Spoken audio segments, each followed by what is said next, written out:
If you like the story, you can support the author on Patreon. Link is in the description. Chapter 126, Negotiation. What's the release date? June 16th, Wednesday. The second week after the college entrance exam? Shirogane-sensei is insane. He chose this timing to release a new manga. Doesn't he care that it might affect his exam results? You're the insane one. Most people go to school so they can make money. Shirogane-sensei makes tens of millions a month drawing manga. You should be saying he shouldn't let the college entrance exam affect his serialization. You've got it completely backward. Serializing a manga 1 month earlier to earn 10 million yen more, or studying that month to score 20 extra points on an exam, if it were me, I'd pick the manga every time. Same. Me too. But why is Hojimori Group being so secretive? They haven't even announced the title or genre of Shirogane-sensei's new manga. What's wrong with them? Exactly. What's the harm in revealing the name and genre? Why all this mystery? Hope Shirogane-sensei's new manga becomes a massive hit and surpasses Hikaru no Go. You Shirogane fans are way too optimistic. You're still talking about surpassing Hikaru no Go? Let's just hope this one doesn't flop and die a humiliating death. Exactly. Do you really think any manga genius can keep producing smash hits? Last year, 2 former top-tier manga artists in Japan launched new series, and both got cancelled this year due to poor popularity. Statistics don't lie, 90% of top-tier manga artists rely on a single work for their entire career. I work at Hojimori Group. To be honest, I've read Shirogane's new manga. It's nowhere near Hikaru no Go. The group is just giving him face by letting it serialize. Fans shouldn't get their hopes up. A new work just 2 or 3 months after the previous one ended. You can already imagine the plot quality. Hikaru no Go ended so ambiguously, do you really dare to read his new manga? After Hojimori Group officially announced the serialization date of Ariai's new work, loyal fans weren't the only ones discussing it enthusiastically online. A wave of trolls, appearing from nowhere, also began spreading rumors and slander against Shirogane. Most Hikaru no Go fans dismissed them as idiots, but Rei and insiders within Hojimori Group understood the truth. These were almost certainly paid commenters, hired by one or more of Japan's 6 major manga groups, to deliberately stir controversy and sour public opinion. The explosive success of Hikaru no Go had made the other 5 groups deeply uneasy. During its serialization, Hojimori Comics' weekly circulation rose from 17.2 million copies to 18.22 million copies. That data alone was enough to make competitors nervous. At such a sensitive moment, targeting Shirogane's upcoming new work and manipulating public opinion with money was the obvious move. As for the results, they were mediocre at best. Rei paid attention to the online discourse, but at the same time, on the very day Hojimori Group announced the serialization date of Shirogane's new manga, Rei, under editor Masaki's guidance, met Himari, chairperson and producer of Illumination. Illumination was highly regarded within the Japanese animation industry. Many popular anime had episodes produced or assisted by the company, with several outsourced episodes earning exceptionally high praise from viewers. However, after the company gained momentum, it became less willing to accept commissioned projects, preferring instead to produce original animations. Unfortunately, those original works flopped badly. The resulting capital chain break plunged the company into a serious financial crisis. It was at this moment that Misaki introduced Shirogane to her old friend, explaining that he had an original script and wanted it adapted into an anime. Himari initially refused. But when she heard that Rei intended to invest over 200 million yen into a single season of the project, the refusal on the tip of her tongue disappeared. A few days later, during her call with Misaki, those words were replaced with, "I'm actually a fan of Shirogane-sensei too, and I'm very much looking forward to working together." After all, in Japan's animation industry, an investment of 100 million yen per season is considered acceptable, and 200 million is considered excellent. Rei's proposed investment placed the project firmly in the top tier of seasonal anime funding. It was the kind of budget that made even struggling studios feel hopeful. Himari's teasing thoughts earlier were just that, idle thoughts. But after meeting Rei in person, her attitude became unmistakably enthusiastic. She was, after all, extremely eager to secure Rei's investment. One Punch Man. Himari picked up the file folder Rei had handed her. Inside were the world settings for One Punch Man and several character design sketches for key characters. A hero, who fights for fun. Any enemy defeated with a single punch. If one punch wasn't enough, then two. Since Rei did not intend to serialize it as a manga, what he presented were storyboard drafts of several classic gag scenes from the first 2 episodes of One Punch Man. Himura's very first reaction upon reading the material was simple. Interesting. A faint smile appeared on her lips without her even realizing it. Unlike Misaki, who hadn't sensed a strong hook when reading the first 3 chapters of Hunter x Hunter, Himura immediately picked up on how One Punch Man consistently subverted conventional narrative tropes. Misaki, who was reading alongside her, wore a complicated expression. Purely from an opening standpoint, she even felt that One Punch Man was more immediately engaging than Hunter x Hunter. Shirogane-sensei, your requirements are reasonable, Himura said after taking a deep breath. Animation production is different from other industries. Spending 1 yen doesn't guarantee a return of 1 yen. Rather, only by spending that yen does the possibility of a return even exist.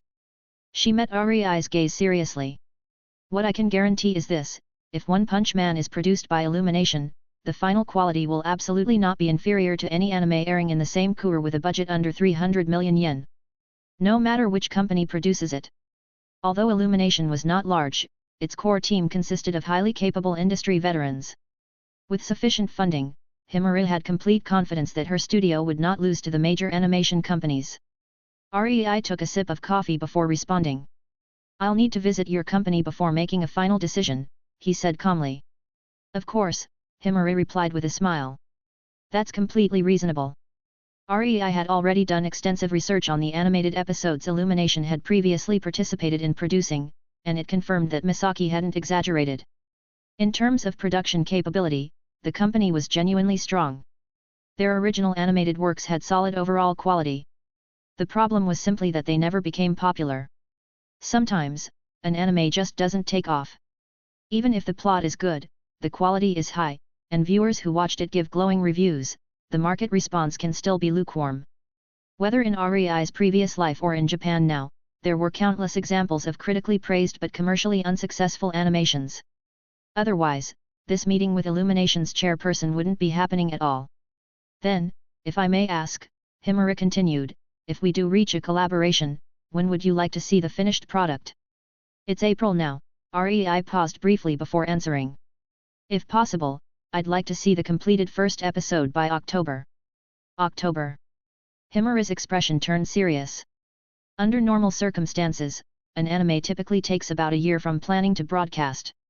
But that timeline assumes prolonged meetings, repeated revisions, investor interference, and constant adjustments to the script and setting.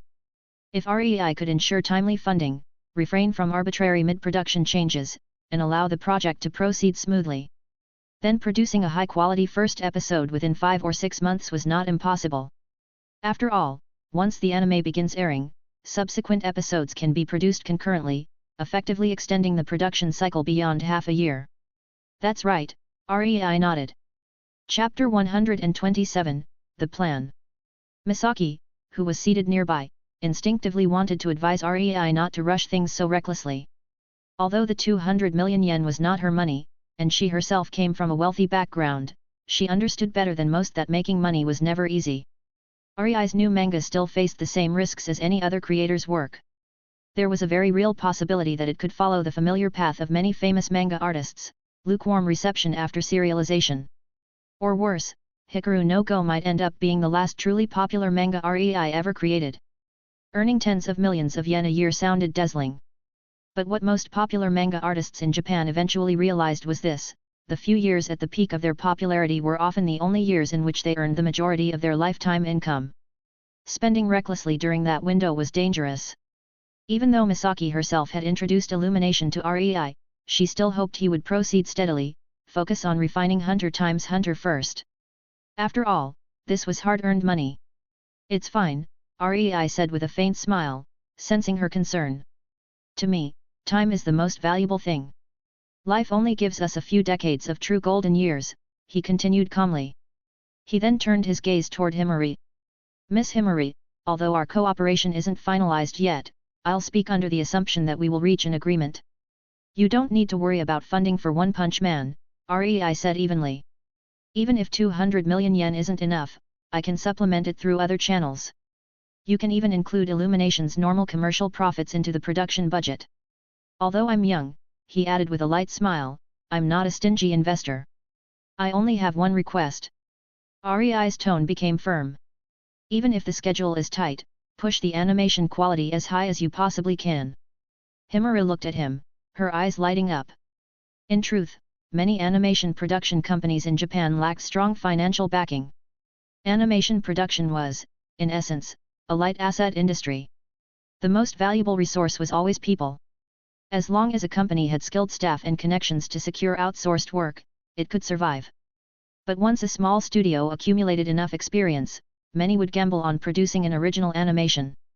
If successful, a hit anime could return several times, sometimes dozens of times, the original investment.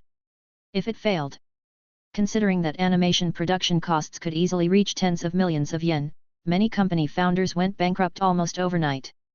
Himari was precisely this type of studio head. She owned some property in Tokyo, but nothing extravagant. She couldn't casually invest hundreds of millions like Rei, nor did she have family wealth like Misaki. Misaki's mother had once been a top-tier manga artist for over a decade. The villa she lived in, located in a prime district of Tokyo, was worth well into 9 figures.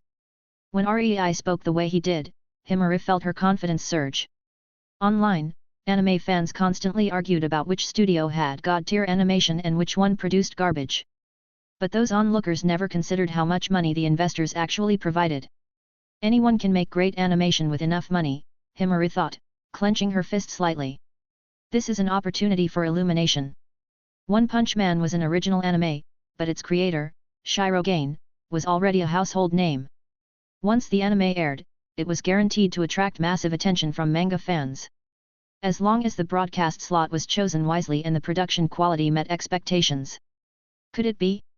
5 words surfaced clearly in Himari's mind: a chance to make a name. Under normal industry standards, Illumination's profit margin from Rei's investment would only be around 15% of the total budget. That wasn't insignificant, but it wasn't what excited her. What truly mattered was this: investors like Rei, wealthy, decisive, and non-intrusive, were incredibly rare. The funding was sufficient. She could even earn a little less. But if One Punch Man succeeded, Illumination's reputation would skyrocket. Securing future investors would become easier. The studio's entire trajectory would change.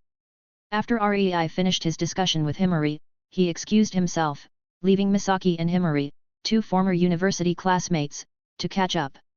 Once Rei left, Himari finally let out a long sigh. Misaki, it really had to be you, she said quietly. You had such good conditions back then. When you joined Hojimori Group as a manga editor after graduation, working yourself to exhaustion, I thought you were crazy. I never imagined you'd become this successful as an editor, let alone discover a manga artist of Shirogana's caliber. Misaki took a sip of her coffee and shook her head gently. He wasn't discovered by me, she said softly. He rose on his own talent. No matter which company he was at, or which editor he worked with, Misaki said calmly, he would still be today's Shirogain in Japan's manga industry. So young, yet he invests hundreds of millions without hesitation. Honestly, that scared me a little, Himari said, pausing as she reflected on Misaki's words. If you were certain you'd earn hundreds of millions next year, and double that the year after, would you really care about tens of millions? Misaki replied. But his new manga hasn't even launched yet, has it? Himari frowned slightly. What if it flops? Where would he get 9 figures next year? That possibility exists in reality, Misaki said helplessly, but not in his mind. Before Hikaru no Go was serialized, he was still a little nervous. But now? He's completely relaxed about his new work. I can see his thinking clearly, she continued. Whether it's his upcoming manga or One Punch Man, he is absolutely convinced they'll succeed, no, that they'll explode in popularity. His confidence doesn't even need to be stated. It's so overwhelming that everyone around him can feel it. Himari fell silent for a long time after hearing this, then let out a soft sigh. A genius really does think differently, she admitted. At the very least, before I do anything, I always prepare myself for the worst possible outcome. She stood up and adjusted her coat. Enough about that, I should be going too. Rei may visit my company soon, so I need to prepare. And if he truly decides to work with me, Her eyes sharpened slightly. I'll start contacting industry connections immediately. Directors, key animators, art supervisors, music producers, I'll poach whoever I can. As long as the cooperation is confirmed, Himari said firmly, I'll push myself, and everyone at Illumination, to give 120%. Early May passed quietly. By mid-May, Rei had returned to school after his leave of absence. The entire campus was now steeped in tension. Even in Rei's class, students who usually spent their breaks reading manga had begun studying seriously. The capable were consolidating their knowledge. The average were cramming desperately. The struggling were searching for last-minute miracles. At this stage, even students who normally scoffed at studying understood one thing clearly. Every single point mattered. Yet, in the entire class, there were two people who felt almost no pressure at all. One was Rei. The other was Mayu. Rei's attention remained focused on manga. As for Mayu, both of her submissions to Dream Comic had been rejected. In her second serialization meeting, it was once again Rei's Hunter x Hunter that claimed the slot. That outcome inevitably dealt her another blow, and her spirits were noticeably low. Rei didn't know how to comfort her. After all, he was the direct reason her second submission had failed. All he could think was this: even for a so-called genius like Mayu, someone already well known among young manga artists in Japan, the pressure of this profession had begun to show. Talent was only a ticket to entry. Nothing more. On May 11, after several rounds of discussions and multiple visits to Illumination, Rei officially signed a commission contract with the company. On May 15, Hojimori Group began formally building momentum for Hunter x Hunter, scheduled to begin serialization 1 month later. A large number of Shirogana's fans across Japan immediately shifted their attention to the newly announced work. The title alone sparked discussion. Hunter x Hunter. Hunter? Teacher Shirogane isn't seriously planning to open the story with the protagonist hunting wild boars, is he? Chapter 128, College Entrance Exam, Eve of Serialization. I really couldn't understand how the profession of hunters could be turned into a manga. But then again, even an obscure sports manga like Hikaru no Go had managed to become a nationwide hit, so a manga centered on professional hunters probably wouldn't be a problem at all. On May 19, the first week sales figures for Volume 11 of the Hikaru no Go Collected Edition were released. 4.25 million copies sold in the first week. That single number instantly silenced many of Rei's peers in the Japanese manga industry. Who was it that said once Hikaru no Go ended, especially with such an ambiguous conclusion, its popularity would inevitably plummet? The manga had already concluded nearly 2 months earlier, yet sales of the collected editions continued to rise month after month. Volume 11 even set a new first-week sales record for the series, surpassing figures achieved during active serialization. It was nothing short of outrageous. The only pity was that Hikaru no Go was a Go manga. At most, it could be adapted into animation or a television drama. Further large-scale copyright expansion was virtually impossible. Otherwise, Rei's name would almost certainly have appeared in the top 10 richest manga artists in Japan this year. On May 20, after more than a week of preparation, Illumination successfully assembled the full animation production team. Thanks to the exceptionally high budget and Himari's extensive industry connections, several well-known talents were successfully recruited into the One Punch Man project. Because Rei was decisive and never changed requirements midway, production moved at remarkable speed. That didn't mean Rei had no demands. On the contrary, he laid out all expectations from the very beginning. For One Punch Man, Rei provided detailed storyboard frameworks for classic scenes, character designs, and visual references, clear musical direction, specific expectations for animation impact and rhythm. The director and art team were free to innovate, but only within that framework. Trying to redraw One Punch Man in a flamboyant JoJo-style aesthetic based purely on personal taste? That was completely off the table. May 31. Hunter x Hunter was less than 20 days away from serialization. Rei's college entrance examination was just 7 days away. Naturally, Hojimori Group refused to miss this promotional opportunity. Despite Rei resting at home, the group insisted he come in to participate in a live online Q&A, framed as a celebration of both the college entrance exam and the upcoming serialization of Hunter x Hunter. Under the host's guidance, Rei answered questions such as: would manga creation affect his university admission? Which school and major was he aiming for? Of course, these were just pretexts. The real goal was simple: promote Hunter x Hunter. And during the broadcast, REI delivered exactly what fans wanted to hear. Hunter x Hunter is a hot-blooded shonen manga. Its performance will definitely surpass Hikaru no Go. This is a work meant to ignite excitement. It will change the existing landscape of hot-blooded shonen manga in Japan. This time, my goal isn't just to top Hojimori Group. During its serialization, Hunter x Hunter will be the most popular manga in all of Japan.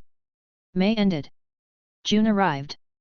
The next morning, REI's statements from the livestream exploded across major manga forums and news platforms throughout Japan. Media outlets amplified the quotes, and curious onlookers flooded the Hojimori Group official website. So this is where the future #1 manga artist in Japan serializes his work? Marking this place. I know Hikaru no Go. My dad is obsessed with the TV drama. I don't hate Shirogane, but listen to what he said last night. Defining shonen manga? Ranking first nationwide during serialization? Has this guy completely lost his mind? Same here. I laughed out loud. It's just marketing. Talking big costs nothing. Look, now everyone knows a manga called Hunter x Hunter exists. Mission accomplished. But if you talk big and fail to deliver, you'll be humiliated. Who says he'll fail? Has teacher Shirogane ever gone back on his word? His manga topped Dream Comic at 17. Is it a crime for him to hope that his work becomes the most popular manga in Japan at 18? Having dreams is better than you useless people who do nothing but criticize, isn't it? You're obviously dying of jealousy, envying teacher Shirogane's genius but too ashamed to admit it, so you finally latched onto the excuse of him being immodest just to mock him. You really put in a lot of effort for that, hey. The poster above has terrifying attack power. These people are getting completely obliterated. Haha, sure, I curse Shirogane all the time for making the plot too painful, but that's because I love Hikaru no Go. Where did these mutts come from to mock him? I'll make a post right now. In 1 or 2 years, I'll come back to dig it up and see whether Shirogane's Hunter x Hunter can become the most popular manga in Japan. Forget #1, let's say top 3. If he achieves that, everyone is welcome to save this post and remind me. I'll record a video kneeling down and apologizing to Shirogane and all his fans. A manga about hunting wants to become the most popular manga in Japan? That's ridiculous.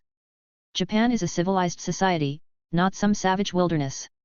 A hunting manga has no audience here. For the entire day, the Japanese manga industry was thrown into turmoil by REI's statements. Whether people liked it or not, REI was currently the #1 genius among young manga artists in Japan. His achievements were undeniable. For someone like him to say such things openly, right before the serialization of his new work, was indeed excessive, even if it was partially marketing. After all, if Hunter x Hunter failed to deliver after serialization, the anti-fans who had long disliked Shirogane would celebrate like it was a festival. Naturally, REI was aware of all the online discussion. But he didn't care. Half of those statements were marketing.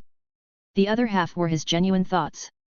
For years, whenever Shirogane was mentioned in the Japanese manga industry, someone would always jump out and say, "A manga artist who doesn't draw hot-blooded shonen can never become top tier, at best, they'll be A-list." Now, REI intended to show the entire Japanese manga industry exactly what a top-tier shonen manga looked like. A few days passed. With Hunter x Hunter still more than a week away from serialization, tension within REI's fanbase began to rise. Every day, large numbers of fans flooded the official website, posting speculation after speculation about Hunter x Hunter. Combined with REI's bold statements, the expectation threshold for this manga climbed higher and higher. Even industry peers could feel the pressure.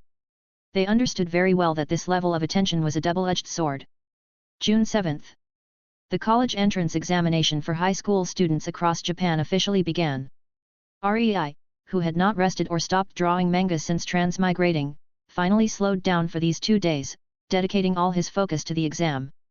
Although most of his energy over the past year had gone into manga, REI had still attended classes regularly.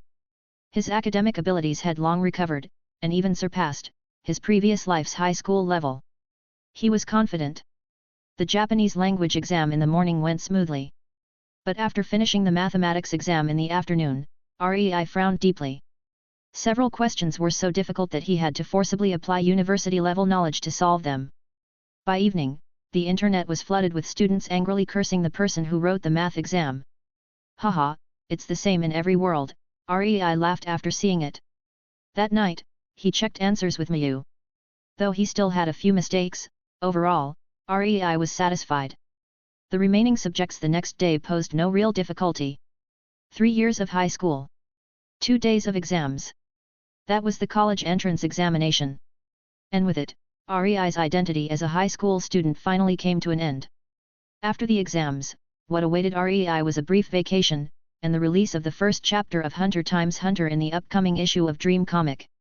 In the days leading up to the exam, manga readers' attention had been elsewhere, so Rei's creator account seemed relatively quiet.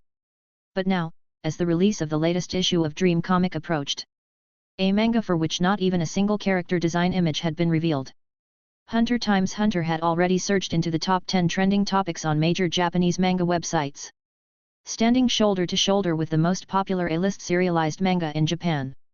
Chapter 129, Hunter x Hunter Chapter 1.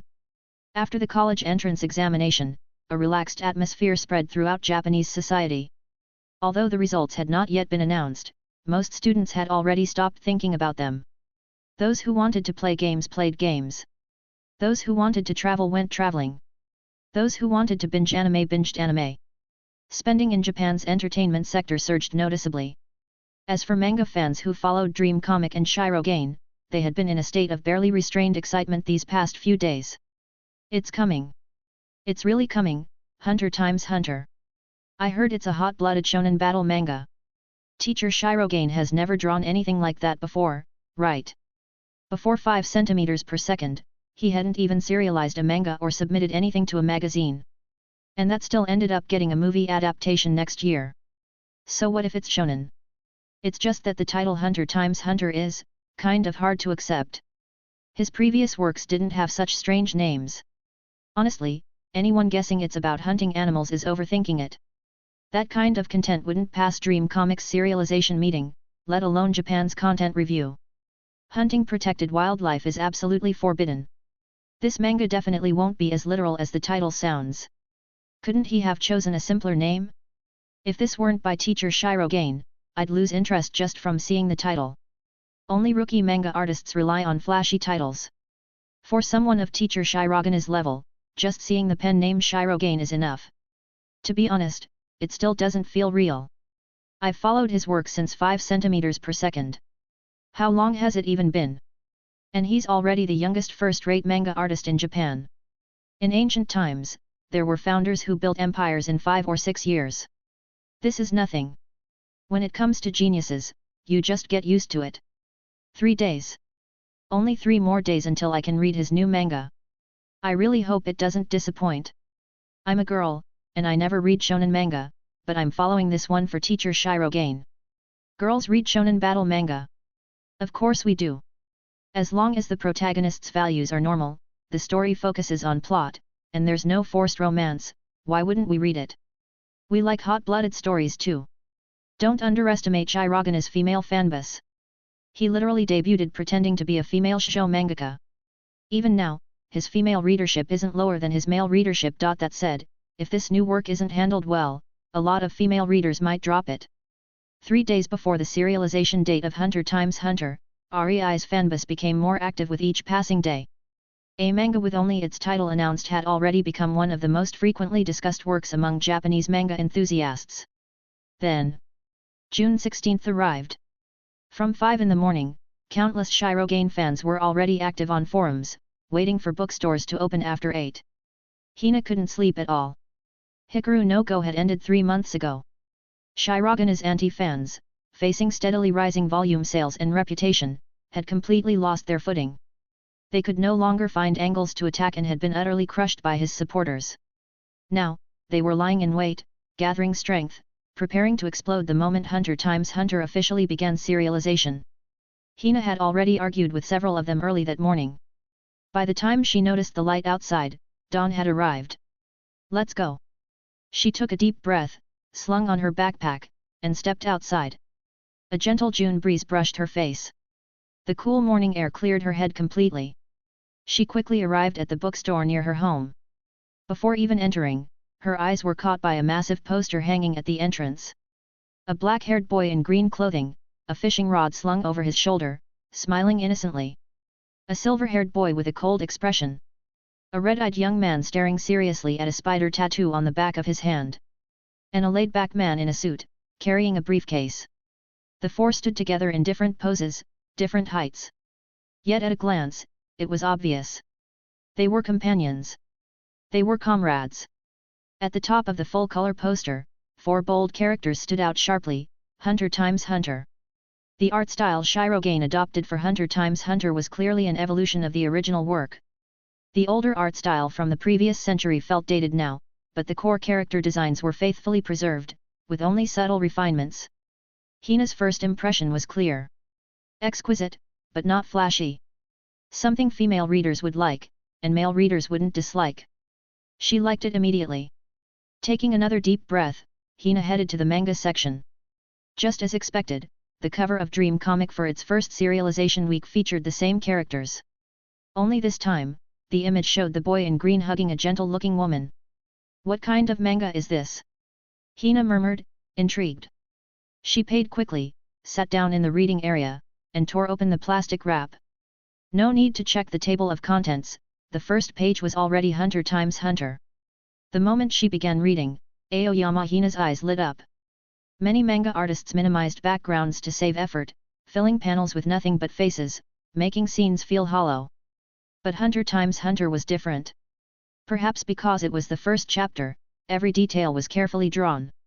The melancholic woman on the first page. The tavern behind her. The furnishings. The lighting. Everything was meticulously rendered. Wasn't Shirogane still preparing for the college entrance exam when he drew this? Hina thought. Could someone really work this hard? The story moved quickly. The woman and her mother spoke about a boy named Gonfreaks. From their conversation, it became clear, the woman, Mito, was Gonfreaks' adoptive mother. While the two were worried about Gonfreaks, who, at only 10 years old, had run into the deep mountains during a raging storm. He promised me he'd be back before sunset. I just don't want him to become someone who breaks his word, Mito replied. The perspective shifted to the depths of the mountains. A little boy was being chased through the forest by a giant bear-like beast. At the critical moment, a slender man drew his sword, killed the beast, and saved him. But after confirming that the boy was unharmed, the man immediately punched him. Who goes into the deep mountains at this time of year? Didn't your father teach you? If I hadn't heard those sounds, I wouldn't have had to kill it, the man said angrily, glancing at the fallen beast. I don't have a father or a mother. They died in an accident shortly after I was born. I was raised by my aunt. This encounter was the beginning of everything. Hina turned page after page. Hunter x Hunter wasn't slow-paced, but its narrative rhythm wasn't rushed either, it was steady, solid, and deliberate. Most shonen manga like to throw out their settings right from the start. But Hunter x Hunter began by introducing Gonfreaks' father, Jing, who was not dead, through Gon's encounter with Kite, the man who saved him. Kite was actually Jing's disciple. His purpose for being there was to complete the final test his master had given him, to find Jing himself. And through their conversation, the manga introduced a group of people who would run through the entire main storyline of the work. Hunters. A unique class of people in this world, those who searched for treasure, explored ancient ruins, uncovered historical secrets, sought out rare cuisine, accepted dangerous commissions, and operated on the most perilous frontiers of society. They were officially recognized by nations across the world and possessed immense social status. According to this, hunters feel like secret agents, don't they? Hina thought. But not agents for a single country, more like global agents. As long as it wasn't literally about hunting animals, she had no complaints. From this encounter with Kite, a seed of curiosity about the profession of hunter took root in the heart of 10-year-old Gonfreaks. After returning home, he asked his adoptive mother, Mito, about his father, but received only vague answers. When Gon firmly expressed his desire to become a hunter, he was scolded and flatly refused. I want to become a hunter and find my father. What's the point of finding him? He abandoned you when you were just a baby. Hina felt her chest tighten. The plot of Hunter x Hunter was simple enough for an elementary school student to understand. Yet it was precisely this simplicity that drew her in so quickly. Even in just the first chapter, she was already immersed. The reason was obvious. The character writing was too good. Not a single line of dialogue was wasted. Not a single panel felt meaningless. Especially Mito's portrayal. The narration didn't spell anything out, but Hina could clearly feel it. Mito opposed Gon becoming a hunter not out of anger, but out of worry and fear. Fear that the child she had raised would leave and never return. She truly treated Gon as her own son. In the anime version from Ari's previous life, Mito was set as Jing's sister-in-law. In the original manga, they were cousins. Of course, that detail didn't affect the story at all. I hate Jing's profession. What do hunters even do? Abandon family and loved ones. And you want to become a hunter just to find him? Mito shouted angrily. Under the dim night light, the boy sitting on the windowsill looked at his adoptive mother with unwavering determination. He said something that struck straight into Hina's heart. Then I want to see it for myself. Is being a hunter really such a great job, one worth abandoning your child and loved ones for? Her eyes widened. A 10-year-old boy, after learning the truth about his father, showed no resentment, no self-pity.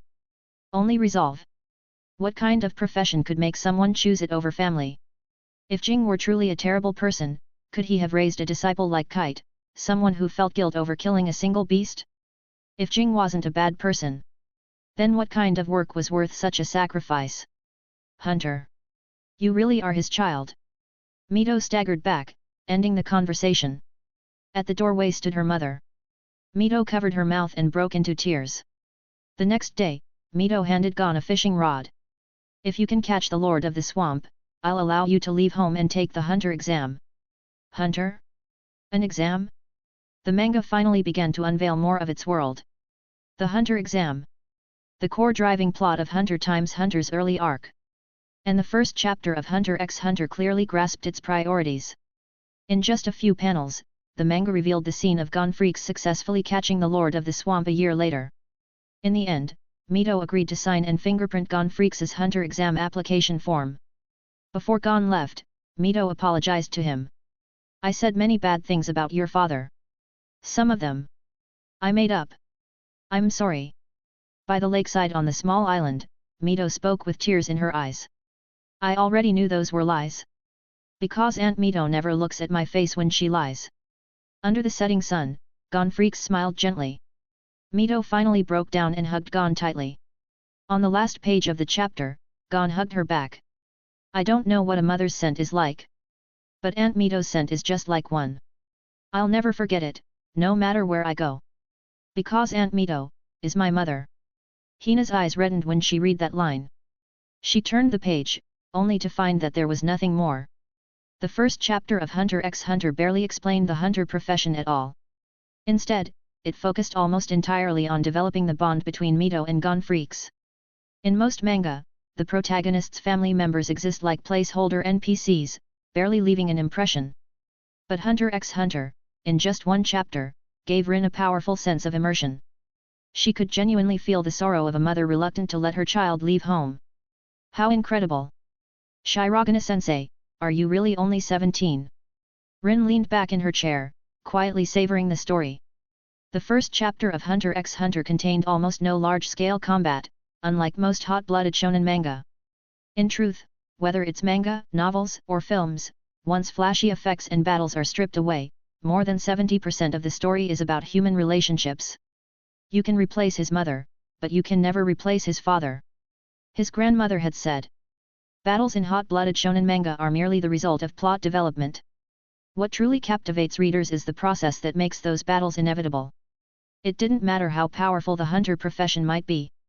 Through his actions in the first chapter, Gon Freaks had already earned Hina's affection and approval. That alone was enough to make her anticipate the hunter exam arc. What will the next chapter be like? Starting from the daytime, a large number of readers who bought the Hunter x Hunter issue began leaving comments online. Naturally, anti-fans didn't miss the opportunity. Is that it? I finished the first chapter and still don't even know what a hunter does. Is Shirogane joking? Why give the protagonist of a hot-blooded shonen manga an adoptive mother? Isn't it tradition in Dream Comic for both parents to die in the first chapter? Isn't this supposed to be a battle manga? Why is the protagonist fishing for the entire first chapter? That's too hot-blooded, isn't it? The manga just started. Why are you all in such a rush? What masterpiece is fully revealed in its first chapter? Aren't the first 2 or 3 chapters always meant to build the world? The anti-fans have been holding it in for 3 months and finally couldn't resist anymore. Hey! It's really good.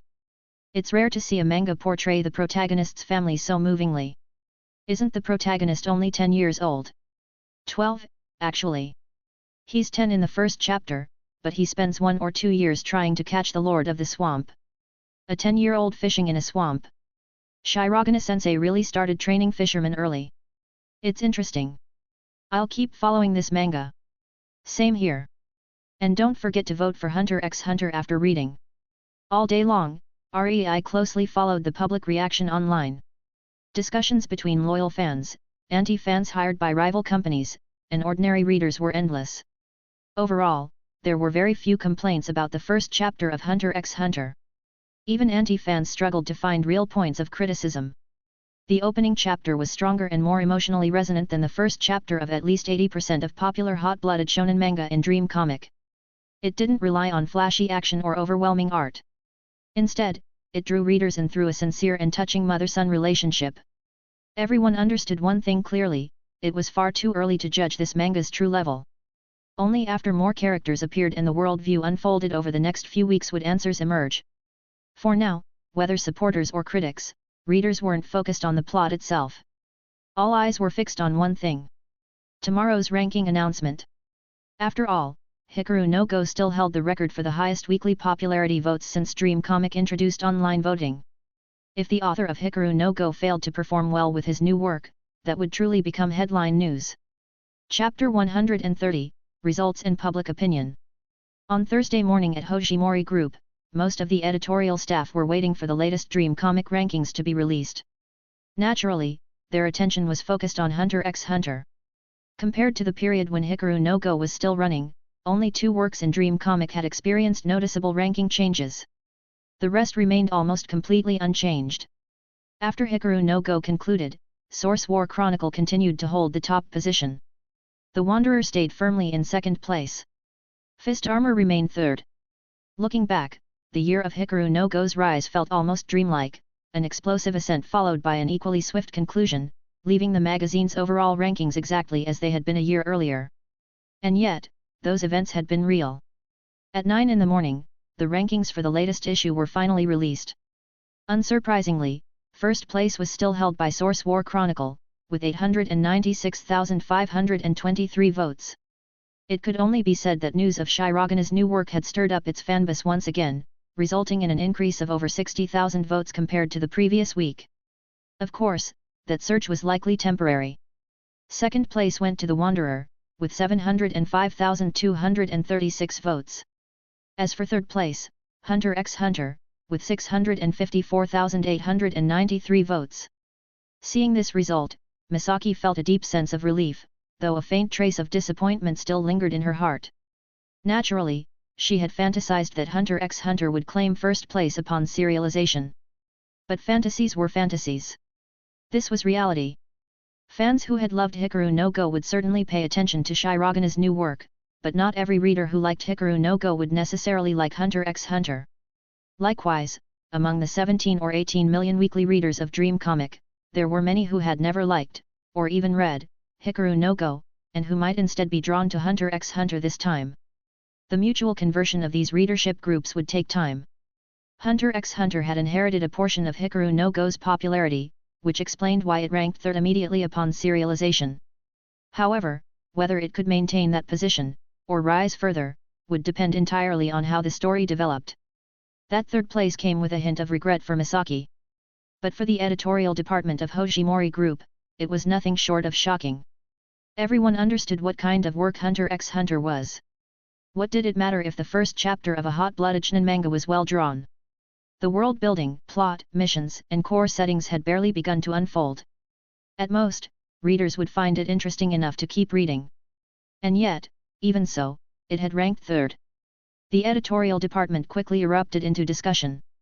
Shirogane's fan loyalty is terrifyingly strong. Most Hikaru no Go fans are probably blindly supporting Hunter x Hunter. Didn't a lot of people complain about Hikaru no Go's ending online? Why doesn't Shirogana's new work seem affected at all? Look through the history of Japan's comic industry, how many popular manga endings actually satisfied their readers? Which masterpiece didn't end amid chaos and outrage? Compared to those, Hikaru no Go's ending was exceptionally good. It left regret and reluctance, yes, but the characters, especially Sai, a perfect character who bowed out in the most perfect way. Isn't that more than enough reason for fans to continue believing in Shirogane? Still, patience wears thin. Fans may like Shirogane, but Hunter isn't Hikaru no Go. If it lacks its own appeal, its popularity will gradually decline. This ranking isn't realistic, check again in 1 or 2 months. That'll show its true standing. For Shirogane, Hikaru no Go brought fame. Hunter is the foundation. If this shonen manga can reach the same level of recognition, then he'll truly become a heavyweight in the industry. His ambitions are even bigger than that. Didn't he say in an interview that first place in Dream Comic was only a small goal? His real aim is to create the most popular serialized comic in Japan during its run. In other words, he's targeting those 3 giants in Monogatari comic.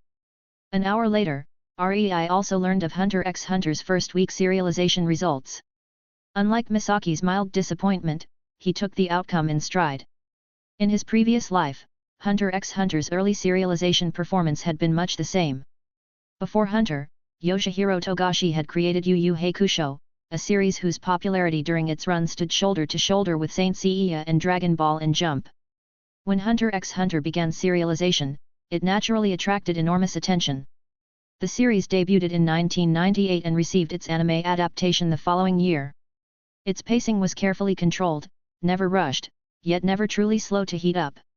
Many people in the industry now believed Hunter's success was merely the result of blind support from Hikaru no Go fans. But in time, they would understand the true brilliance of the work.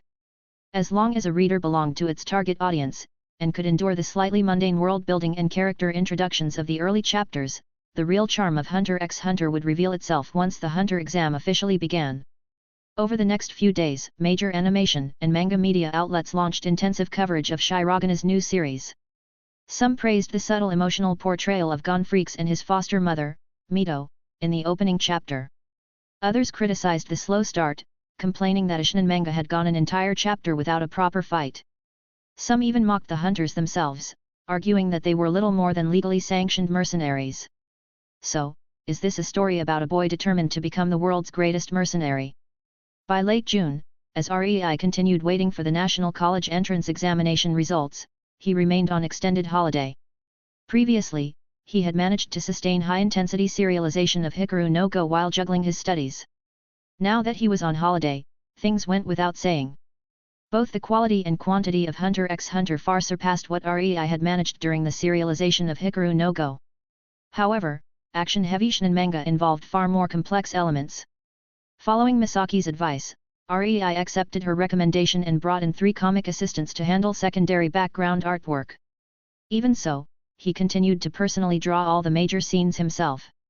This arrangement finally gave him some breathing room. As a result, in addition to working on the manga, REI also began paying closer attention to the anime production of One Punch Man. In any industry, the greatest danger lies in laymen trying to instruct experts. REI didn't understand animation production in depth, so he naturally had no intention of interfering blindly with the work of animation production. However, he did offer suggestions regarding the anime's musical style and insert songs. While the original One Punch Man anime soundtrack was excellent, it couldn't quite be called classic. The most widely sung theme song had gained popularity largely because of misheard lyrics, playing with panties, which was obviously unsuitable for adaptation. As a result, REI opted for several more passionate electric guitar-driven insert songs for One Punch Man in this world. As for everything else, he left it entirely to Himari, the producer, and the animation director she had selected, Seiya, allowing them full creative freedom. However, REI. Over the past month, as meetings became more frequent and familiarity grew, Himari's form of address had naturally shifted from Teacher Shirogane to simply calling him by name. Which television station are you planning to broadcast One Punch Man on? Because REI had provided detailed storyboards as reference, Seiya's progress was exceptionally fast. Only after the storyboards were finalized could character animators, background artists, and special effects teams officially begin their work. Moreover, anime production often involves hundreds of people, making it impossible for a single studio, Illumination Animation Production Company included, to handle everything internally. As such, background art, music, post-production photography, and compositing were all completed with assistance from other specialized companies. In fact, across the industry, nearly all anime were produced through collaboration among multiple companies, departments, and organizations. Studios capable of independently completing the entire process, from scriptwriting and storyboards to character design, key animation, coloring, background music, special effects, post-production, voice acting, and overall direction, were rare even in the Japan anime industry of REI's previous life. The broadcast station. REI paused briefly after hearing the question, then replied. Either Capital Television Station or Ion TV Station. I actually have acquaintances at both. I've already asked them to keep an eye out for available broadcast slots in October. The reason Hikaru no Go's TV drama and anime had been able to air on Capital Television Station and Ion TV Station was thanks to the strength of their production companies, whether through connections or the ability to purchase premium slots. Clearly, Illumination Animation Production Company didn't possess that level of influence. It specialized in animation production but lacked experience and power in broadcasting negotiations. REI, however, maintained strong cooperative relationships with the production teams behind Hikaru no Go's drama and anime adaptations. Both were still airing, and those teams were waiting to see how REI's extra chapter would perform before deciding whether to adapt it into a completed work. When REI proposed that they introduce him to key decision-makers at the two television stations in order to secure a broadcast slot for One Punch Man, they agreed without hesitation. Naturally, REI would still need to invest a considerable sum in negotiations. This was something he had anticipated long ago, and at this stage, money was not an issue for him. Even after investing in One Punch Man's production, Hikaru no Go continued to bring him a comprehensive monthly income, leaving him under no financial pressure. Standing beside him, Himari immediately understood and let out a soft sigh. Famous manga artists really do make a lot of money. But out of 10,000 manga artists, not even one might become as famous as I am, REI replied with a laugh. And if we keep working hard, maybe after One Punch Man airs, Illumination Animation Company will become famous too. By then, Miss Himari, commercial collaborations might come pouring in, and your income might even surpass mine. REI, you really know how to talk. Himari squinted her eyes and smiled brightly. June passed in the blink of an eye, and July arrived. 2 consecutive chapters of Hunter x Hunter were serialized. These chapters introduced Leorio, the passionate young man in a suit, and Kurapika, the quiet, strikingly beautiful youth whose appearance was almost feminine. Both of them were candidates for the Hunter exam and met gone aboard the ship transporting examinees to Examination Island.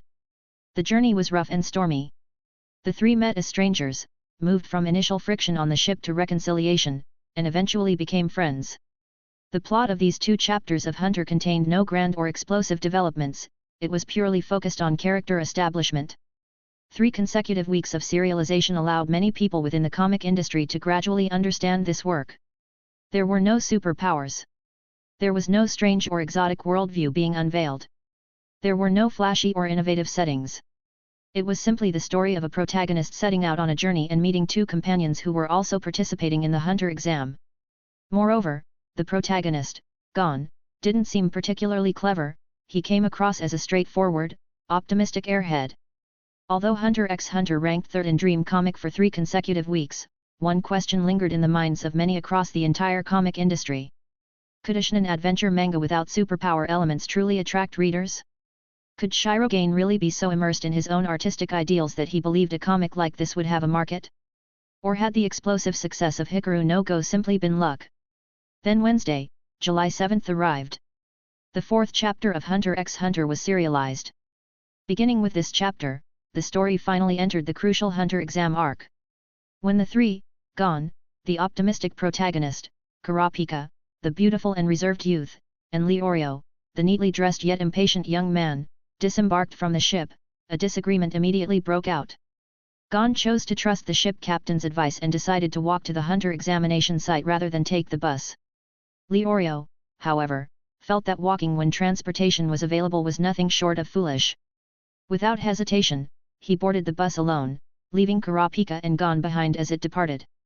Yet unbeknownst to them, the hunter exam had already begun. Although the first phase had not officially started, the very first requirement for participation was simple: how to find the examination site. The so-called bus route was nothing more than a smokescreen set up by the organizers, designed to lead candidates in circles. Any examinee who failed to reach the venue before the deadline would be eliminated. Meanwhile, Gon and Kurapika, who chose to walk, encountered a small town along the required path. There, an old woman, surrounded by subordinates, posed questions to every passing candidate. If your lover and your mother both fell into the water, whom would you save? If your son and daughter were both in danger, whom would you choose? By the end of the chapter, the truth was revealed. No matter how the question was answered, the old woman would allow the candidate to pass. However, the path she designated was a dead end, crawling with magical beasts, one that would surely result in death for any ordinary person who entered. Gon and Kurapika realized this after hearing distant screams and smelling blood drifting from ahead. The old woman's question was a trap: if you answered, you were forced onto the path she assigned, or else you would forfeit your qualification for the hunter exam. But if you said nothing at all, and simply waited until time ran out, she would step aside and reveal the true path forward. Strictly speaking, this segment of the story was somewhat tricky, making readers feel as though they were playing a guessing game with the author. Yet in truth, the answer itself was never important. More precisely, this scene shaped both the characters and the fundamental style of conflict within Hunter. The same situation, when placed before different characters, produces entirely different emotional responses and expectations from readers. After the fourth chapter finished serialization, readers who had previously felt the setting was ordinary and the plot lacking highlights were instantly stirred by the cleverness displayed by Gon and Kurapika. At the same time, curiosity about the hunter exam surged. Wait, people actually die in this comic? Several scenes were depicted with striking bluntness. Was this really a shonen manga? And if deaths could occur merely on the way to the hunter exam, then what would the actual exam be like? Although many readers couldn't clearly articulate it, their subconscious minds had already grasped the greatest difference between hunter and conventional hot-blooded shonen manga. Traditional shonen relies on protagonists erupting with conviction to gain sudden power. Its combat logic is created by belief. But in Hunter, characters fight with their minds. Those who lack intelligence, no matter how powerful they may be, will die. Chapter 131, Information and Announcements. On the forums, after the fourth chapter of Hunter x Hunter was serialized, a large number of discussion threads related to the plot quickly appeared. Haha, that was surprisingly interesting. I was actually a bit confused. I had to reread the old woman segment twice before I fully understood it. This manga is pretty intriguing. I've been reading it for 4 weeks now and still haven't seen a single hot-blooded battle from the protagonist. I originally thought that if this week was still bland, I'd drop it next week. But somehow, I ended up reading all 45 pages in one sitting. I really like this kind of storytelling. The characters actually use their brains. Unlike some manga where the protagonist always falls into the villain's idiotic traps, then suddenly turns the tables with a loud roar at the last second. That kind of plot disgusts me. Why can't the villain also roar and turn things around? Why doesn't the villain have unwavering faith in victory too? And most importantly, the protagonist isn't a bleeding heart. When he smelled blood on the path ahead, he didn't rush off to save the people who had been with him earlier. Instead, he calmly accepted what that meant and used it to think through the puzzle.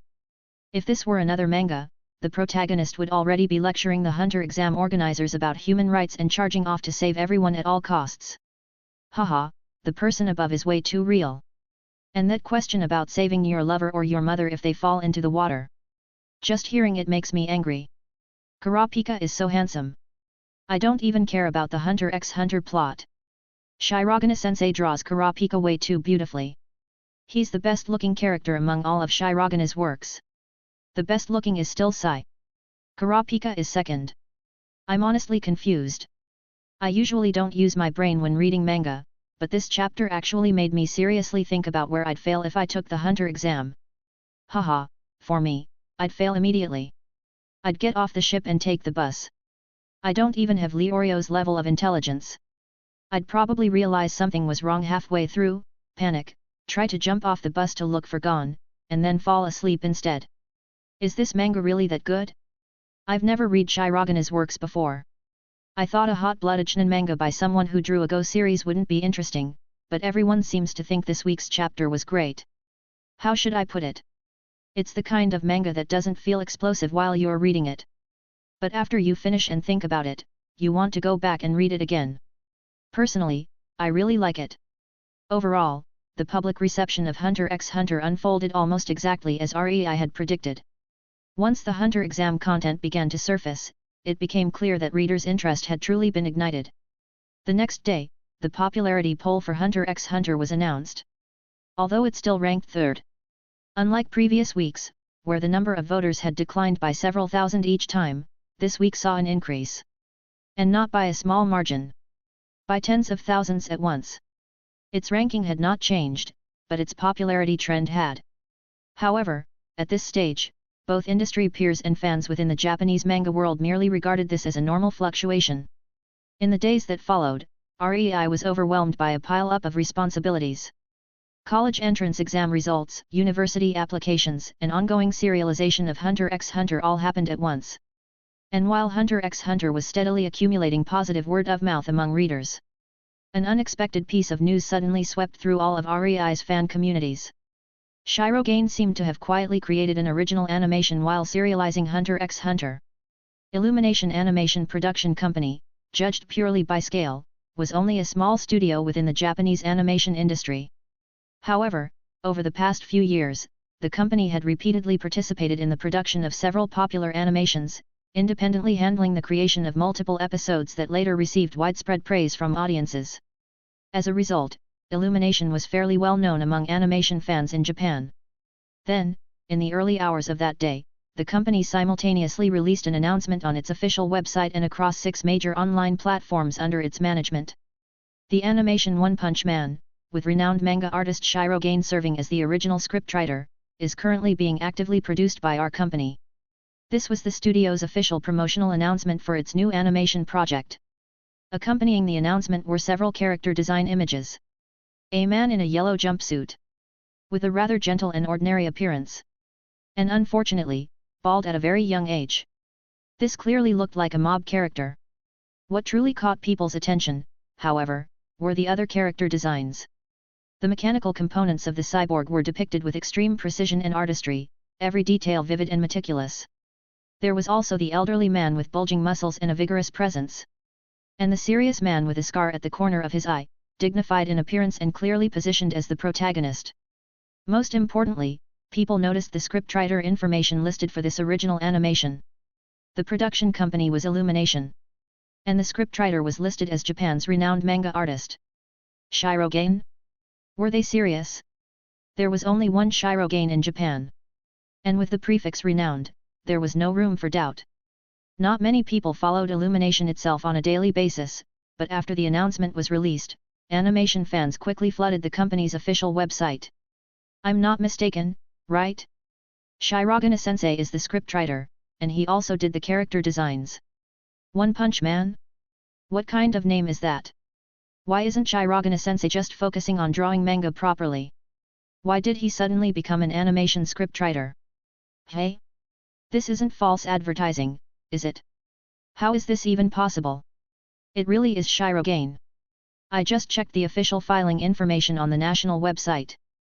Shirogane-sensei's real name, REI, is clearly listed in the production records for One Punch Man.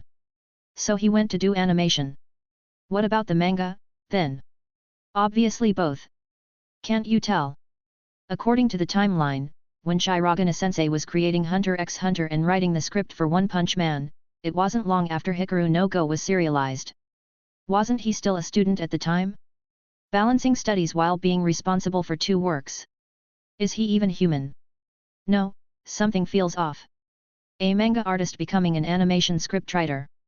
Can that really work? If manga adaptations can work, why can't a manga artist write animation scripts? No, no, no. My head is starting to hurt. Looking at the introduction on the official website, this animation called One Punch Man sounds pretty interesting. A man whose hobby is being a hero, defeating any enemy with a single punch. What is the point of that kind of story?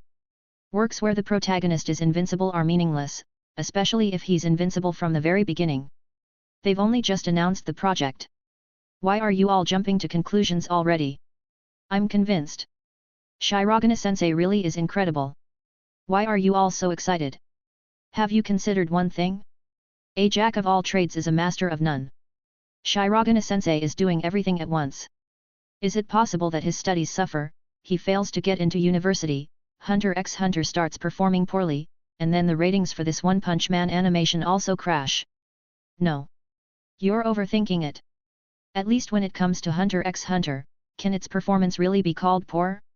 It's been serialized for 4 weeks and has consistently ranked in the top 3 of Dream Comic. Is that considered bad? A single piece of news, released through ordinary channels, rapidly spread throughout Japan's manga and animation circles. Hunter x Hunter had only been serialized for 1 month. And Shirogane had already announced new work once again. Chapter 132, Expansion. News of the One Punch Man anime production did not only shock the outside world. Even many mid to high-level executives within Hojimori Group were left bewildered. What was going on? A new anime project involving one of their top manga artists, and the group had not even been informed? Early that morning, Misaki was summoned for questioning by Han, the head of the editorial department, along with several other company executives. Han was strictly businesslike. In truth, Misaki had already discussed this matter earlier with her mother's friend. At the time, she had made it clear that if the group did not agree to allow REI to serialize 2 mangas simultaneously, then REI would self-fund the other project and present it in a different format. Therefore, Han's questioning this time was largely procedural. The other 3 executives present, however, were rendered speechless by Misaki's explanation. Teacher Shirogane originally intended to submit One Punch Man to our group. Silence filled the room. Didn't the executives decide during a meeting not to allow teacher Shirogane to serialize 2 manga at the same time? More silence. Exactly. The 2 works teacher Shirogane was preparing at the time were One Punch Man and Hunter x Hunter. And how did Shirogane evaluate those 2 works? He said that, in his view, both had the potential to become popular and were excellent works. Misaki's answers ultimately caused the executives to withdraw in frustration. She had not neglected her responsibilities, and Shirogane had indeed expressed his desire to serialize One Punch Man under Hojimori Group. As for the current One Punch Man anime, REI was not an employee of Hojimori Group. Their relationship was purely cooperative. If REI chose to work on an animation project in his spare time while drawing manga, the group had no authority to restrict or interfere. Still, the situation left them feeling uncomfortable. Forget it. A project like this would most likely flop after airing anyway. The Japanese animation market was notoriously brutal. Without the initial popularity accumulated from an original manga or novel, and produced by a relatively small animation studio at that, an original anime succeeding would be nothing short of a miracle. Let Shirogane indulge himself. If he lost money, perhaps he would return to focusing properly on manga. After the brief turmoil within Hojimori Group, news spread internally that One Punch Man had originally been intended as a manga submission to Dream Illusion. The manga industry was small. Before long, the other 5 of the 6 major manga companies also heard fragments of the rumor, but none of them paid it much attention. More than 80 anime had already been confirmed for broadcast during the October-autumn season. Even if One Punch Man had a relatively high investment, money alone had never guaranteed success. If throwing tens of millions of yen at a project were enough to create a hit, Japan would be overflowing with popular anime. Most people simply believed Shirogane had earned some money and grown overconfident. At this stage, the prevailing sentiment was one of quiet schadenfreude. Overall, the buzz surrounding the One Punch Man anime only lasted a few days due to Shirogane's involvement. As time passed, many animation fans gradually lost interest, distracted by information about other upcoming works. In reality, aside from Shirogane's most loyal fans, few people held high expectations for an anime produced by a relatively small studio like One Punch Man. Time passed quickly, and soon it was Wednesday again. The 5th chapter of Hunter x Hunter was serialized. In this chapter, more of the world building was subtly revealed. After encountering a pair of talking magical beasts, Gon relied on his keen, almost animal-like instincts to distinguish the subtle differences between them after their transformation. By doing so, he broke the stalemate and passed the test, ultimately earning the right for the magical beast couple to fly the 3 protagonists directly to the Hunter exam venue. The overall pacing of the chapter was calm, but the revealed details caused many readers to sense something unusual. Wait, I thought this was a world without superpowers. Magical beasts can talk? What is going on? So there actually are superpowers. They just haven't been shown yet. This suddenly got me excited. I thought hunters were just a bunch of agents or mercenaries, and I was wondering how the plot could keep going. There are even magical beasts?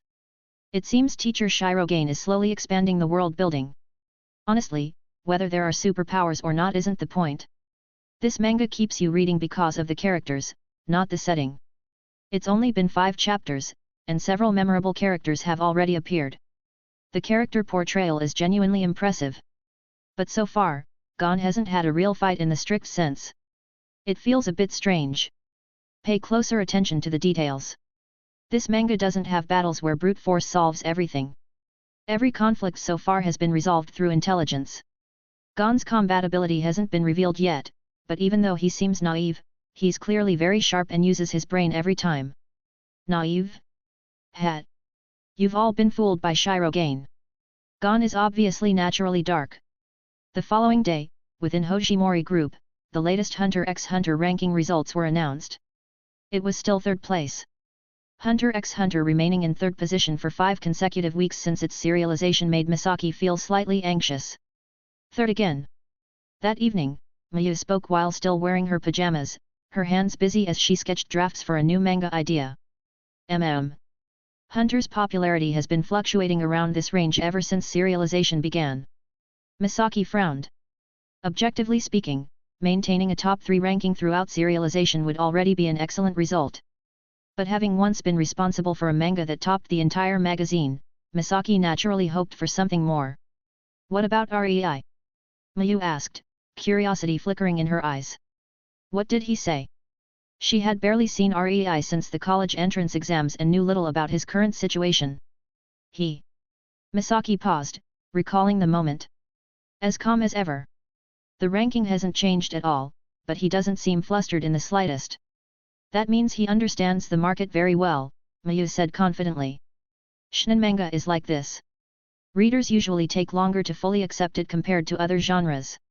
I feel that once the plot really enters the Hunter exam next week, the ranking will start to move. It took 5 chapters just to obtain the qualification to enter the Hunter exam, and the official assessment still hasn't even begun. On top of that, a bunch of people already died. Mayu smiled faintly. Rei has really whetted the readers' appetites. Right now, everyone reading this manga is waiting for the Hunter exam to properly begin. If that part of the story is exciting, readers will immediately become loyal fans. But if it falls short, they'll abandon the manga just as quickly. As she spoke, Mayu peeled an orange and glanced at Misaki. I haven't seen the later drafts of Hunter. Speaking honestly, do you have confidence in the upcoming plot and storyboards? To be honest. Misaki thought for a moment before answering in a firm voice. It's very exciting. But that's just my personal feeling. Once it's released to the market. That's enough, Mayu interrupted with a smile. Sister, trust your judgment. If you like a work, then the vast majority of manga fans in Japan will like it too. After all, you're a hardcore manga reader yourself. Soon, another week passed. Wednesday, July 21st arrived. The 6th chapter of Hunter x Hunter was serialized. From this chapter onward, Hunter finally entered its main storyline. The Hunter exam. The first stage of the Hunter exam required candidates to follow the examiner through a dark underground tunnel without stopping. The examiner's pace was extremely fast. The assessment felt less like a test and more like a marathon, or rather, judging by the manga's portrayal, something even more brutal and relentless. In this chapter, one of the most important supporting characters of the series finally appeared. Killua. This cool-looking boy riding a skateboard instantly made many female readers' eyes light up. So cute. At the same time, all the key characters who would participate in the Hunter exam were introduced. The seemingly simple-minded, overweight middle-aged man Tonpa. The effeminate clown dressed in flamboyant attire, clearly a pervert, Hisoka. The bald ninja. The martial artist. And finally, at the end of the chapter, the exhausted Leorio collapsed from the grueling run. He was advised by Tonpa, a man Gon and the others had just met, to let Gon and the rest continue following the examiner while Tonpa helped escort Leorio to a safe place inside the cave to rest. However, after Gon and the others left, the seemingly honest uncle revealed his true nature. He dragged Leorio into an area of the cave filled with hallucinogenic plants. The rookie killer. Tonpa had participated in the hunter exam 35 times. His goal was not to pass, but to deliberately target first-time participants who did not know his true nature, causing them to lose their qualifications or even die. Others took the exam to become hunters. Tonpa took it to crush other people's dreams of becoming one. The 6th chapter ended at the moment Leorio, thrown into the hallucinogenic zone, began screaming in terror as hallucinations overwhelmed him. After this chapter was released, many of Rei's fans felt a sense of shock and discomfort. They had only followed Hikaru no Go, a series filled with friendship, rivalry, and relatively gentle competition. They had never imagined that in Hunter, aside from Gon and a handful of genuinely kind companions, almost every other character would be more malicious than the last. Chapter 133, Illusion. This manga feels a bit bloody. I thought shonen manga weren't supposed to kill people. Why are there deaths in these chapters? And teacher Shirogane even draws the death scenes so graphically. I finally understand why this manga feels heavy when you read it. It's like the world building is designed so that outside the protagonist's small circle, which feels almost like a fairy tale full of effort, struggle, and victory, everyone else is scheming and villains are everywhere. What do you think Tonpa is after? Did he really participate in the hunter exam 35 times just to eliminate rookies along the way? I totally get that mindset. You think he's a psychopath? He must have failed the hunter exam over and over, realized he didn't have the talent, and became twisted. If I can't pass, then none of you should either. Oh, when you put it like that, I get it. Even though I don't study, when my roommate studies, it feels like a knife twisting in my heart and I always want to drag him into playing games. The goal is simple. Everyone's grades should be bad together. No one is allowed to secretly improve. This chapter was really interesting. It's just that Gon didn't get much time to shine. By the way, if Leorio is thrown into the hallucinogenic area, will he die? Of course he will. Anyone who has basic wilderness survival knowledge knows that once you encounter miasma poisoning and start hallucinating outdoors, you're basically done. Nature doesn't have many safe, non-toxic, side effect-free hallucinogens. Can't teacher Shirogane just update 2 more pages? I really want to see that idiot Tonpa get punished. It was obvious that once the Hunter exam officially began in the 6th chapter of Hunter x Hunter, a flood of comments poured in. The readers of Dream Comic were not fools. Some Hunter readers were loyal fans of Hikaru no Go who supported the work from the start. But even more were casual readers who followed the journal out of curiosity. From the first chapter until now, although Hunter had not delivered any explosive moments, there had also not been a single point that drew heavy criticism. As the plot steadily became more engaging, the work's rating within Hojimori Group's internal reader scoring system surpassed The Wanderer this week. Its score reached 9.2 points, making it the second highest rated serialized work in the journal. It was just that it was still ranked 3rd. And it lost to The Wanderer by only 452 votes. The next day, after hearing about Hunter's performance from Misaki, Rei wore a slightly regretful expression. It was just a little short. But after giving it some thought, Hikaru no Go had originally taken more than half a year of serialization to surpass The Wanderer in popularity and rise to 2nd place. Hunter x Hunter had only been serialized for a month and a half. Maintaining 3rd place for 6 consecutive weeks was clearly not the result of blind support from Hikaru no Go fans. In fact, a large number of casual readers had quietly begun following this manga. It seems Hunter still has to walk the same path Hikaru no Go did back then, Rei said with a faint smile. He casually picked up the latest issue of Monogatari Comic, Japan's top manga journal, which he had bought the previous Friday. The 3 works ranked at the top of its serialization list were the most popular hot-blooded battle manga in Japan over the past 2 years. Within the industry, Monogatari Comic held an undisputed position, much like Weekly Shonen Jump in Rei's previous life. In terms of status, the top 3 titles in Monogatari Comic were comparable to the Bleach, Naruto, and One Piece of that era. By comparison, even the leading works in large journals like Dream Comic were closer to first-tier popular series such as Conan or Fairy Tail, but there was still a clear gap between them and the absolute top-tier giants. Rei had never doubted whether Hunter could reach the top of Dream Comic. But his true goal was to surpass those 3 dominant battle manga in Japan. Whether in reputation, popularity, or tankban sales during the middle and later stages of serialization, his expectations for Hunter were simple. It had to surpass the competition. Another Wednesday arrived. Juri was awakened early in the morning by her alarm clock. 7:30 a.m. every Wednesday had been her fixed wake-up time for nearly a year. For someone like her who spent so much time online, missing the latest chapter meant having the plot spoiled almost immediately after opening her favorite websites. After washing up, she went straight to the nearest bookstore. After entering and turning right, she saw stacks of Dream comic journal piled high on a prominent shelf. After paying, she found an empty seat inside the bookstore, opened the magazine, and flipped directly to Hunter's 7th chapter. The story continued directly from last week. Leorio, exhausted and barely conscious, had been deliberately left behind by Tonpa in an area permeated with the scent of hallucinogenic plants. The plot then began to depict the tragic state of Leorio and another examinee who had been framed by Tonpa alongside him. That other person, driven by wounded pride and the hallucinogenic scent, suffered a complete mental collapse. He went mad. Juri blinked. She continued reading.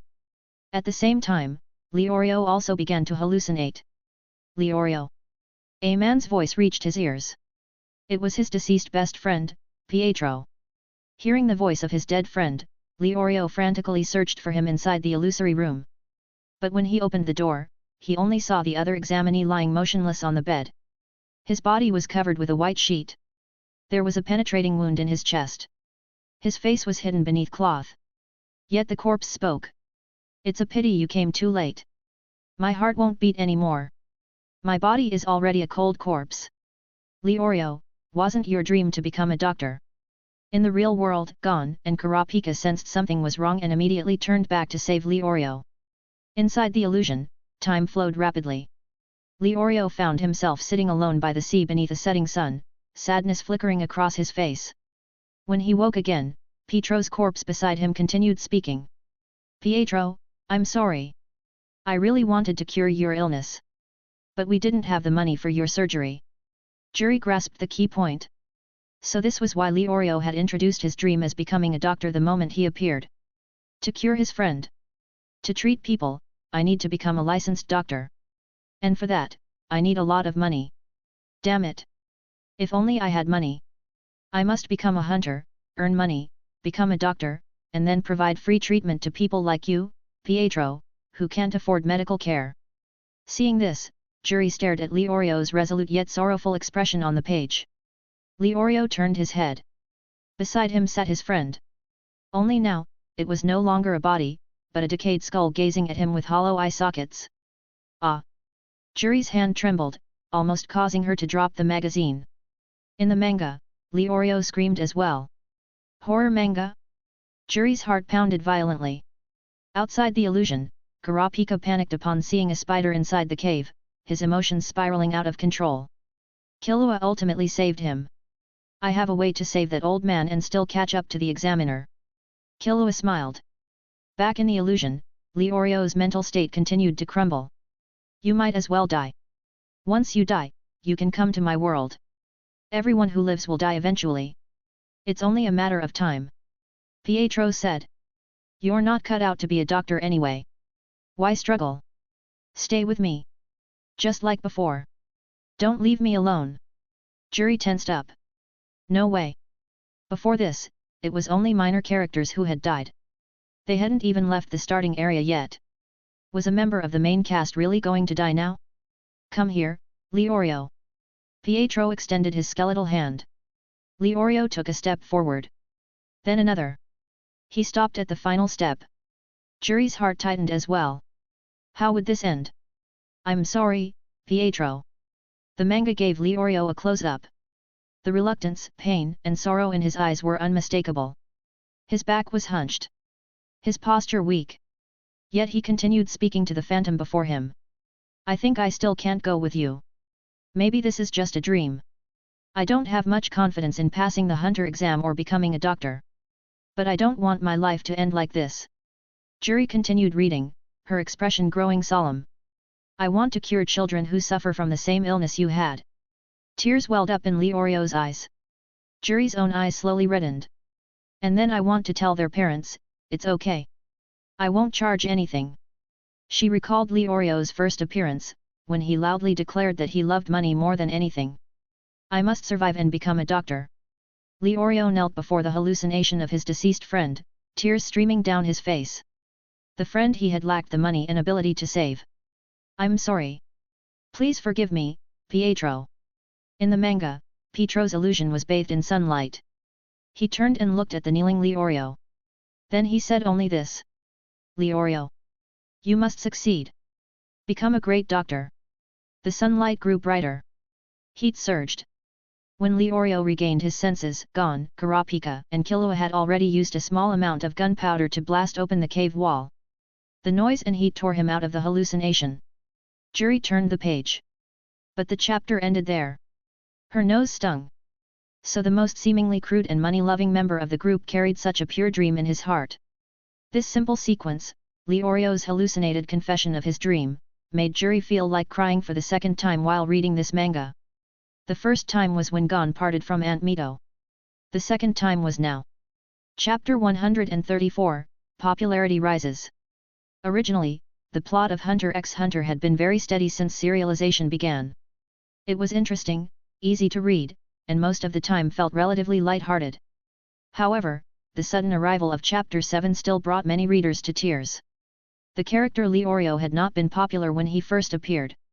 He was sloppy, short-tempered, greedy for money, and seemed not particularly intelligent. But after the reason behind his obsession with money was revealed, he deeply moved a large number of readers. The following day, the latest ranking results for Hunter x Hunter in Dream Comic Journal were announced. Compared to the previous week, the number of votes surged dramatically, reaching 780,000, and the ranking rose from third place to second place. At the same time, the overall reputation of Hunter x Hunter across the Dream Comic platform began to change. Previously, most readers had followed the series mainly because of Shirogana's reputation as the creator of Hikaru no Go. To be honest, a 12-year-old, naturally clumsy boy as the protagonist, combined with spending 5 full chapters just to enter the main Hunter exam storyline, had indeed been difficult for many impatient readers to tolerate. But now, opinions were shifting. This manga is actually very interesting. Even setting aside teacher Shirogana's reputation, if this were the work of a new manga artist, I would definitely keep following it. Even though there hasn't been any clear superpower system yet, I don't know why, but I look forward to it every week. It has to be Shirogana's strength in character creation. Every character in this manga is distinct. Even brief appearances leave a strong impression. As long as the characters are well written, even everyday plots become interesting.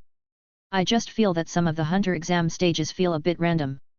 The first stage was supposed to test physical endurance, right? This manga is completely different from Hikaru no Go, but strangely enough, it really suits my taste. Same here.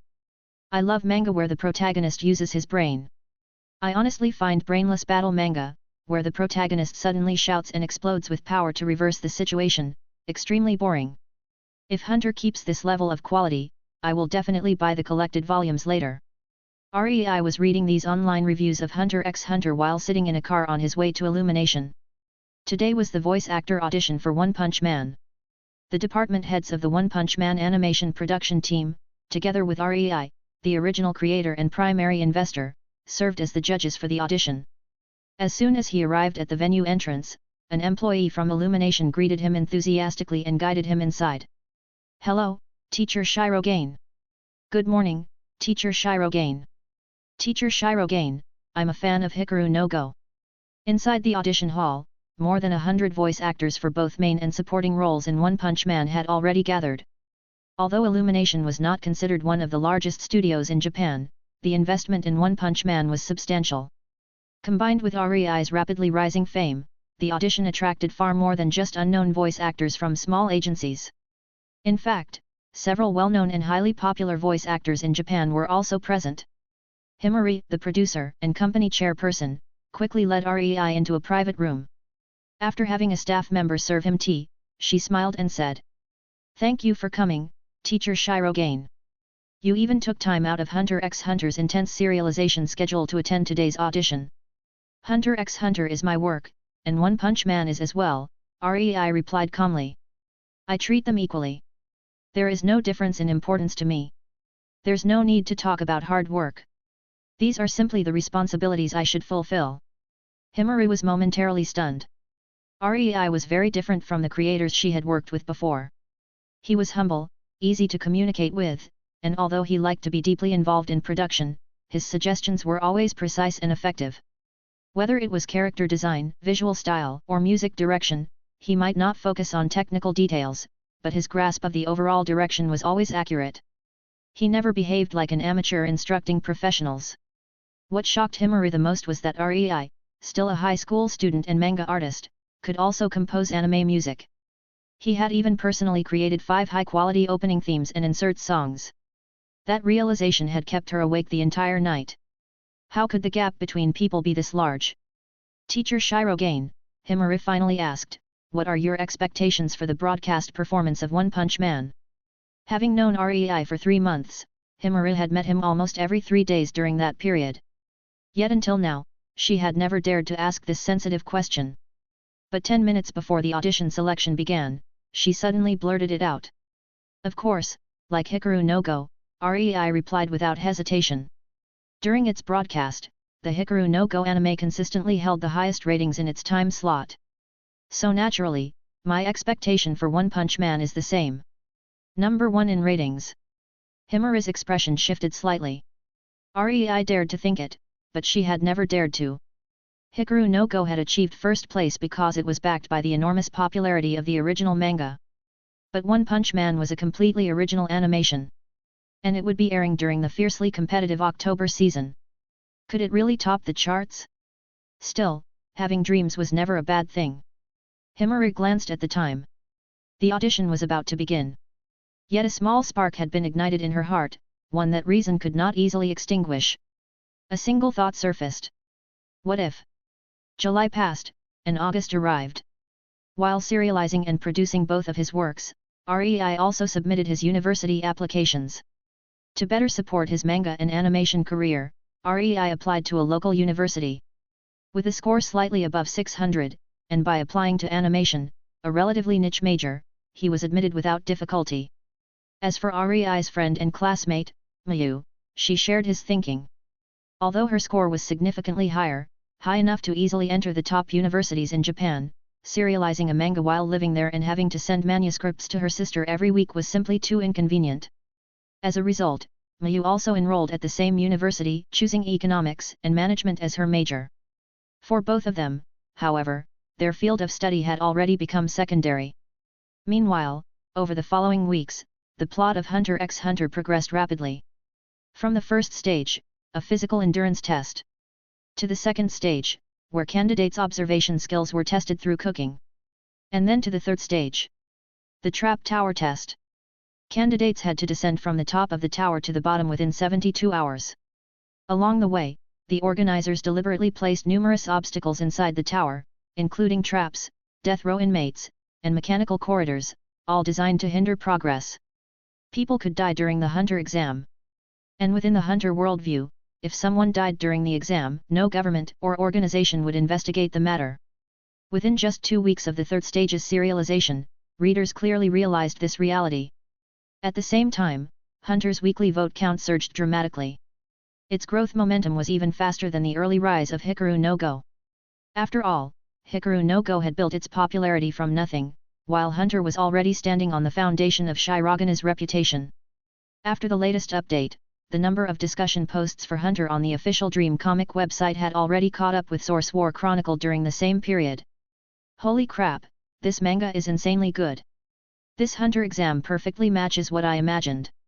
I thought the first test was just about stamina, but the second test using cooking to evaluate observation skills really hit my taste. In this third exam, Tonpa is absolutely incredible. Tonpa killed me with laughter. I thought he was a villain earlier, but it turns out he's pure comic relief. Who understands this feeling? When I was reading the Trap Tower arc and saw Gon's group forced to team up with Tonpa, then facing the death row inmates blocking the bridge, Tonpa swore he'd fight first. I thought Shirogane was about to give him a power-up moment. But the instant he stepped forward, he knelt and surrendered. I was eating snacks and spat them everywhere. I nearly died laughing. Same. Gon and the others were watching him with so much anticipation. This guy exists purely to sabotage others. The forced team matching rule Shirogane gave Gon's group is so infuriating. The majority rule path needs 5 people. Without Tonpa joining them, they literally couldn't proceed. I'm starting to like Tonpa. He's despicable, shameless, and has real villain charm. Way better than the fake righteous types in other manga. All those people who claimed Shirogane would fail after Hikaru no Go have completely vanished. Of course. Since serialization began, Hunter has never dropped out of the top 3 in Dream Comic. And over the past 2 weeks, it's been closing in on Source War Chronicles vote count. There's nothing left for the haters to say. Chapter 135, One Punch Man Anime Trailer.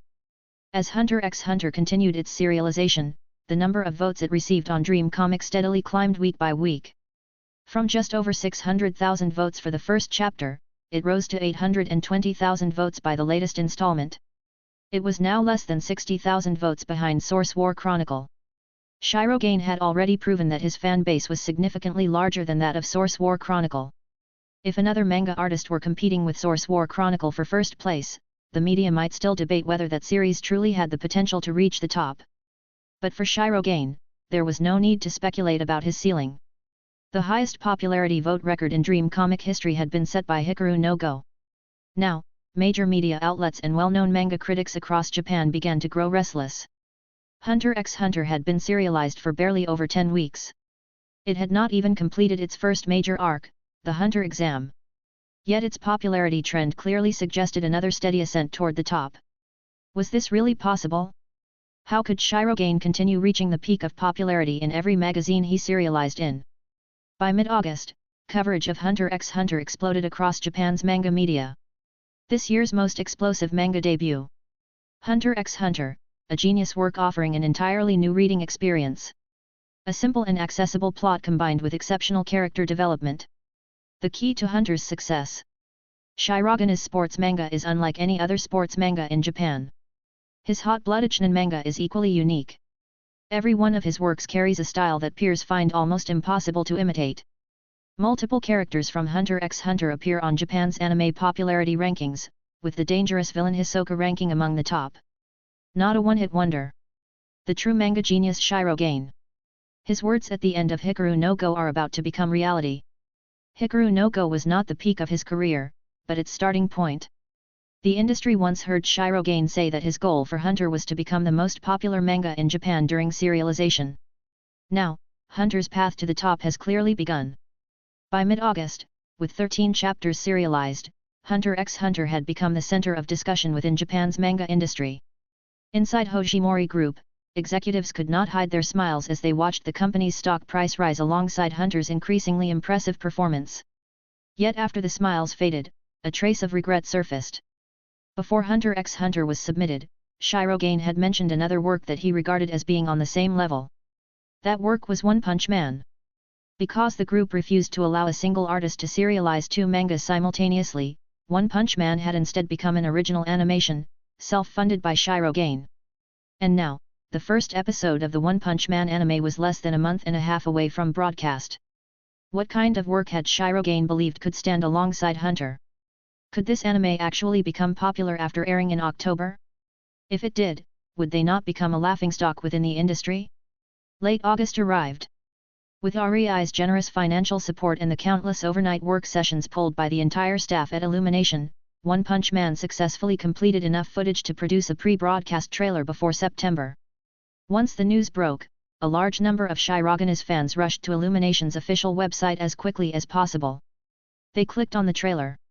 What appeared on screen was a 23-second promotional video. A bald man wearing a yellow jumpsuit. A white cape draped over his shoulders. Red gloves covering his hands. He looked straight at the audience and spoke calmly. Possessing overwhelming power. In the next instant, a massive monster appeared, capable of smashing an entire building with a single punch. The bald man wearing a cape merely looked at the monster calmly and threw a punch. Magnificent animation quality followed, with exquisite and beautifully rendered backgrounds. The monster's body seemed to be filled with some kind of force before rapidly expanding, exploding, and shattering into fragments. The screen flashed. 3 large characters appeared. One Punch Man. What was this? Was this man in yellow the protagonist? One Punch Man? Does that mean the protagonist can destroy monsters with just a single punch? No way.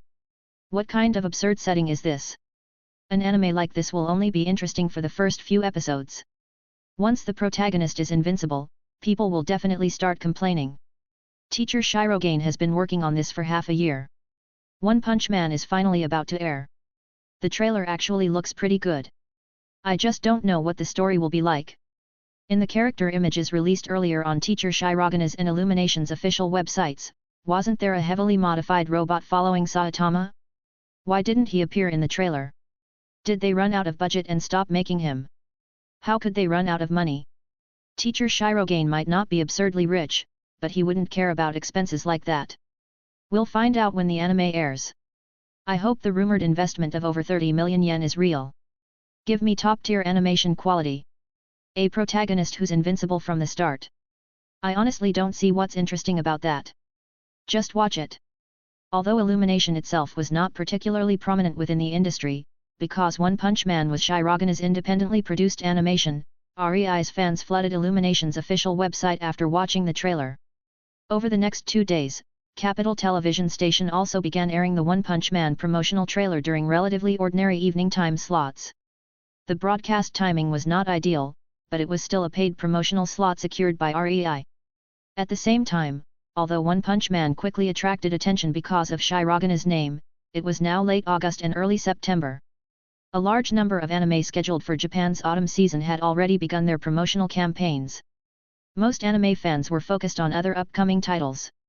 As a result, One Punch Man, still only in the trailer stage, managed to draw the interest of some media critics, but nothing more, in Japan's fiercely competitive animation market.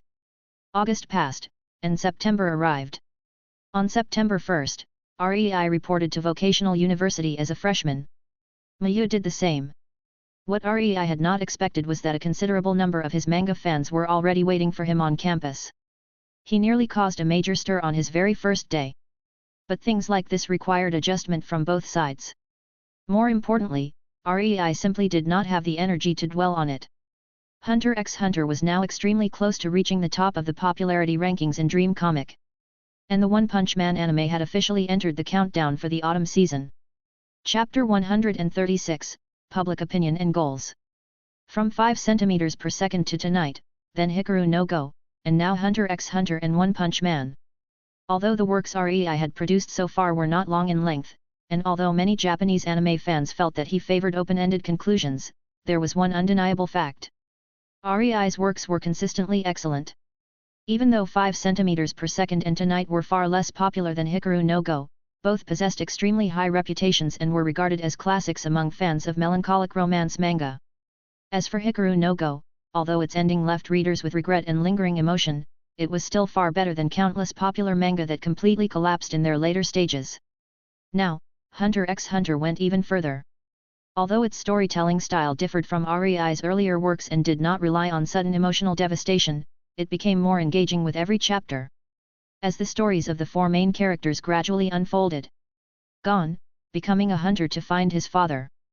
Kurapika, driven by vengeance for the annihilation of his clan. Leorio, choosing the path of a hunter in order to earn money, become a doctor, and save lives. Killua, the heir to a family of assassins. At the same time, the images of characters such as the chairman of the Hunter Association, Hisoka, and Tonpa grew clearer and more vivid. The manga Hunter x Hunter had begun to steadily reveal its appeal to fantasy battle manga fans on the Hojimori comic platform. Each week, large numbers of readers actively discussed character development and plot progression in the comment section of REI's account. Under these circumstances, the One Punch Man anime that REI was preparing to air in October naturally drew widespread attention within Japan's animation industry. It did not matter that Illumination was not a famous studio. History had already proven that large companies were fully capable of producing terrible anime, while small studios could create masterpieces. As a result, many media outlets began reporting on One Punch Man with increasing frequency. The author of Hikaru no Go and Hunter x Hunter, Shirogane, launches a new anime. One Punch Man will air on Capital Television Station at 9:30 p.m. on Friday, October 1 st. A genius manga artist and now an anime screenwriter. Can Shirogane's new work continue the popularity of his previous hits? It is extremely rare for manga artists in Japan to serve as anime screenwriters. Shirogana's attempt has sparked industry curiosity. Without the promotional backing of a magazine platform, can a manga artist and a small studio create a hit purely through storytelling? What is appealing about a battle anime where enemies are defeated with a single punch? Shirogane did not even establish a basic power system. This new anime is destined to fail. One Punch Man. A cheesy title. The project is self-invested by Shirogane himself. The clues are obvious from the trailer. This may simply be a self-indulgent work. REI read through these reports online after the One Punch Man trailer was released, and he felt genuinely satisfied. A work is never afraid of criticism. What it fears is being ignored. Those who anticipated the work would be rewarded with even stronger emotional impact. As for the detractors, REI did not mind letting One Punch Man's actual performance speak for itself when the time came. If this were another adaptation airing in Japan, REI might still have doubts about its reception. For example, a Go-themed work like Hikaru no Go would struggle greatly if removed from the Asian cultural sphere. But One Punch Man had achieved global popularity in his previous life. That alone suggested that the concept was not culturally restrictive, and the risk of rejection was significantly lower. Early one morning, REI was walking across campus on his way to class. While thinking about these matters, he noticed more and more curious students gathering around him. News that the animation department had recruited a genius manga artist that year had already spread throughout the academy. Students from other classes and even other majors had long been curious about him. REI had been admitted entirely on merit. Although local applicants enjoyed certain advantages, his exam scores were more than sufficient to gain admission to vocational university from any region.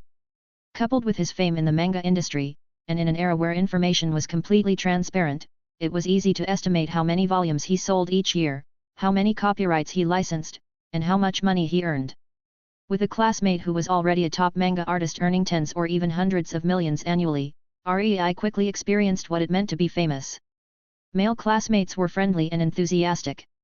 Female classmates often approached him using manga or animation as conversation starters. Running into fans on the way to class became an almost daily occurrence. Students frequently took photos of him without warning.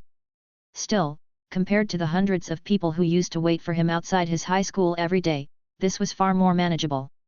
When REI entered the classroom, he clearly felt the previously noisy space quiet down. Many classmates looked at him with complicated expressions. They were all freshmen. After graduating from the animation program, it would likely take years before most of them ever had the chance to lead an anime production. But REI. He was already the author behind the Hikaru no Go anime. He was also the investor and screenwriter of the One Punch Man anime. REI, you're here. REI, I saw the One Punch Man trailer. It looks really interesting. Can you tell me what kind of work it is? REI. After greeting a few familiar classmates, REI finally took his seat. There were still 5 minutes before class started, so he took out his phone. Earlier that morning, Mayu had already sent him several messages. So. Big shot manga artist. How many girls accidentally ran into you again this morning? Stop with these boring jokes. REI replied. It's you, though. It's been less than 2 weeks since school started, and I've already heard that several people confessed to you. The school forum is full of discussions. Ah, that's true. I've been trying my best to hide my identity as the manga artist Saki, but I still don't understand why I'm so popular after entering university, hehe. REI looked at the screen and snorted softly. How could someone who had drawn 3 romance manga not understand this? He typed back with one hand. Maybe they just have bad taste. Can't you just praise me? So many people already praise you. You don't need one more. For many people, the older they got, the harder it became to make friends. At least for REI, during the first half-month of university, he hadn't made any close friends. Based on his experience in his previous life, with his personality, it would probably stay that way throughout university. After graduation, he would likely lose contact with most classmates altogether. It was different with Mayu. Even though they had graduated from high school, they still met every few days and chatted almost daily. Both of them were manga artists, so their conversations naturally drifted toward professional topics. REI, I watched the second One Punch Man trailer. I really like its theme. It's exciting and suits my taste. But there's something you need to be careful about. In the October time slot, the 4th season of Burning Sin, the second-ranked manga from Monogatari Comic, is also premiering. Echoes of the End, Burning Sin, and The Last Dragonborn were the three pillar works of Monogatari Comic. Each had been serialized for more than 3 years, and the average sales per volume had exceeded 15 million copies. Japan had 6 major manga magazines, and the number of popular titles was relatively high. Because there were no absolutely dominant works in the same era, sales figures were not as exaggerated as those in Rei's previous life. In his previous life in Japan, an ordinary popular manga usually sold just over 1 million copies per volume. Bleach fell into this category. Highly popular works such as Naruto or Full Metal Alchemist sold around 2 million per volume. Era-defining classics like Dragon Ball, Slam Dunk, and One Piece reached 4 to 5 million per volume. As for Demon Slayer, Kimetsu no Yaiba, a work with strong quality, extraordinary anime adaptation support, and a bit of luck, it stood at the forefront of its era and reached sales of over 9 million per volume. All of this was achieved by a population of just over 100 million. In the current Japanese market, there were no such overwhelmingly dominant titles. Most popular hot-blooded battle manga still had a noticeable gap in quality compared to Bleach or Fairy Tail, and their sales figures reflected that. However, in terms of popularity and cultural influence, the three pillar works of Monogatari Comic occupied a position comparable to Jujutsu Kaisen or Demon Slayer in Rei's previous life. They usually released one anime season every 6 months or a year, extending their lifespan and maximizing commercial value. In fact, the anime adaptations of all three were undisputed viewership champions during their respective broadcast seasons. Mayu brought this up with clear concern in mind and continued typing. As one of the top manga artists at Hojimori Comic right now, your original anime is inevitably going to be compared with the 4th season of Burning Sin. When that happens, the media and antis will definitely go all out. You need to be mentally prepared. Don't worry. Rei replied. It's the author of Burning Sin who needs to be mentally prepared. Mayu read his reply in the classroom and broke into a smile. You think you'll win? Others might not know Rei well, but she did. No matter what he created, his first consideration was always whether it could reach the top. If Rei had not believed that One Punch Man could dominate the ratings, there was no way he would have invested 200 million into its production. He was always rational and never wasted money. Rei saw her familiar message, paused, and smiled. He did not expect to be able to use a phrase from his previous life that no one in this world would recognize. He typed 3 words in reply. I'll win. As the class bell rang, another message arrived. Good luck. You too. Good luck. At next month's Hojimori Comic serialization meeting, 3rd time's the charm. You'll definitely secure serialization on your 3rd attempt. Chapter 137, Competition. Time moved into mid-September. As Hunter x Hunter continued its serialization, the Trick Tower arc finally reached its climax. Tonpa, once regarded by readers as an almost godlike troublemaker, was quickly defeated at the very beginning. Gon won the candle game against an ordinary opponent. Kurapika defeated the muscular fighter who had impersonated a member of the Phantom Troupe. However, adhering to his own principles, he refused to kill an already defeated opponent and was therefore judged to have lost. Leorio, tempted by psychological manipulation, fell into a trap and lost his match as well. Then came Killua.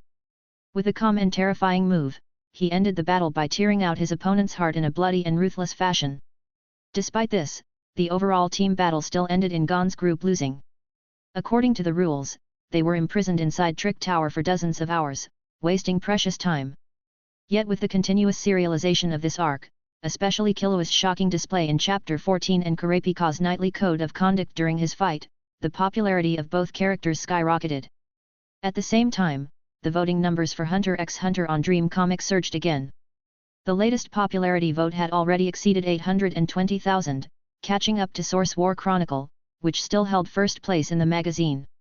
That Hunter x Hunter could achieve such results after only 14 chapters completely dispelled the doubts of major investors across Japan. One collaboration proposal after another followed in quick succession.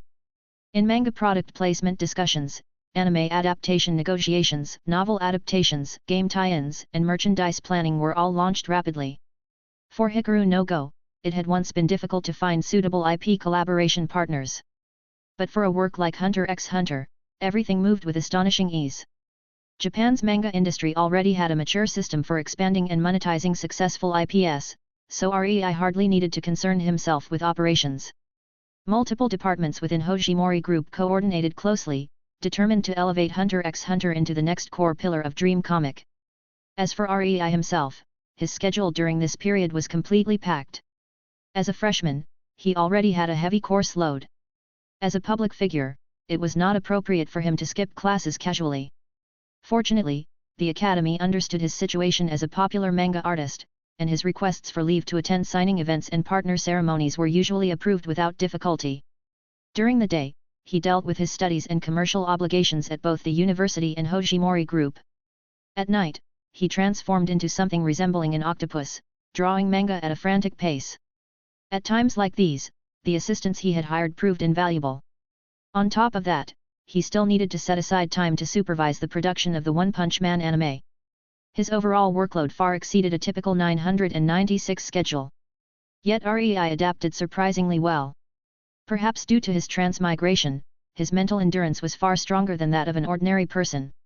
Even with so many responsibilities piled on him, he did not feel especially exhausted. After a full night's sleep, he would wake up refreshed and ready to continue. Time soon reached late September. In the manga industry, because each company serialized its works within its own magazines, conflicts between fanbases usually remained internal.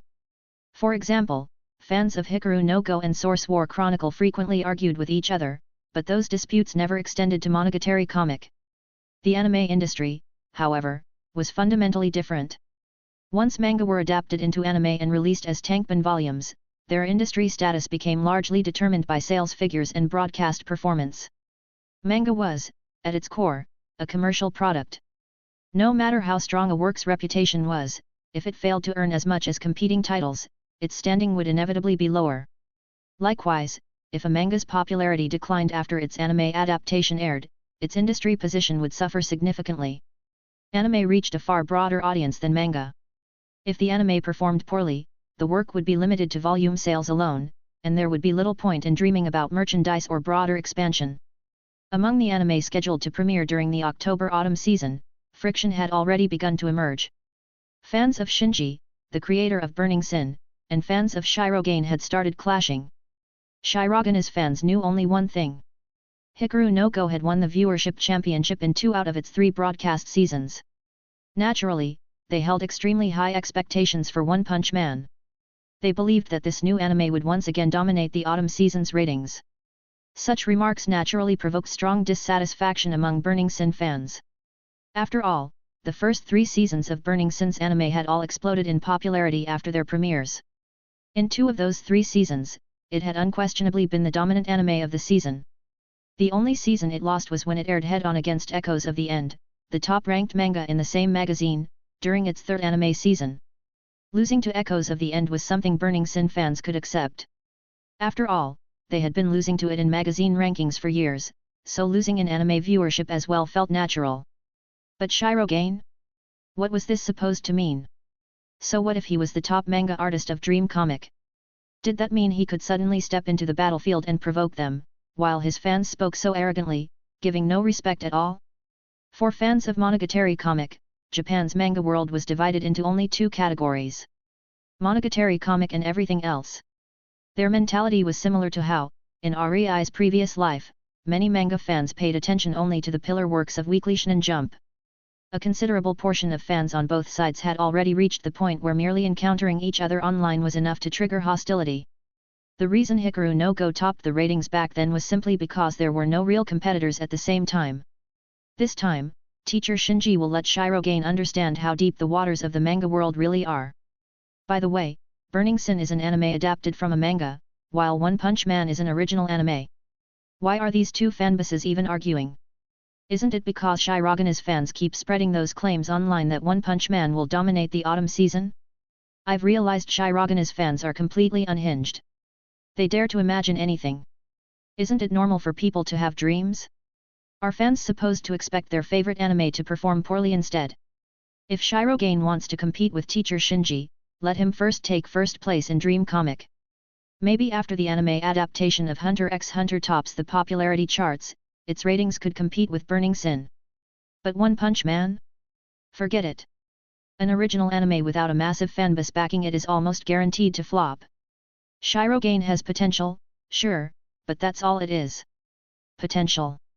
If an original anime wants to challenge Burning Sin, and it actually wins, I'll eat my words. Does he really think that just putting his name down as the screenwriter will make everyone watch this weirdly named anime? If it were that easy, Japan would already be in an era where manga artists switch to anime screenwriting en masse. You Burning Sin fans sure laugh loudly. I've followed teacher Shirogana's works ever since 5 cm per second. I've noticed a pattern.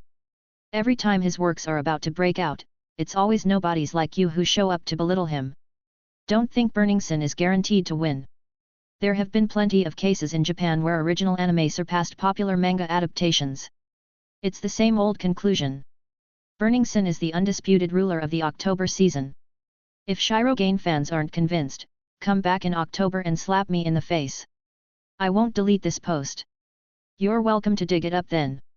As October drew closer and Japan's anime market began to heat up after the end of the summer season, the major anime forums across the country grew increasingly active.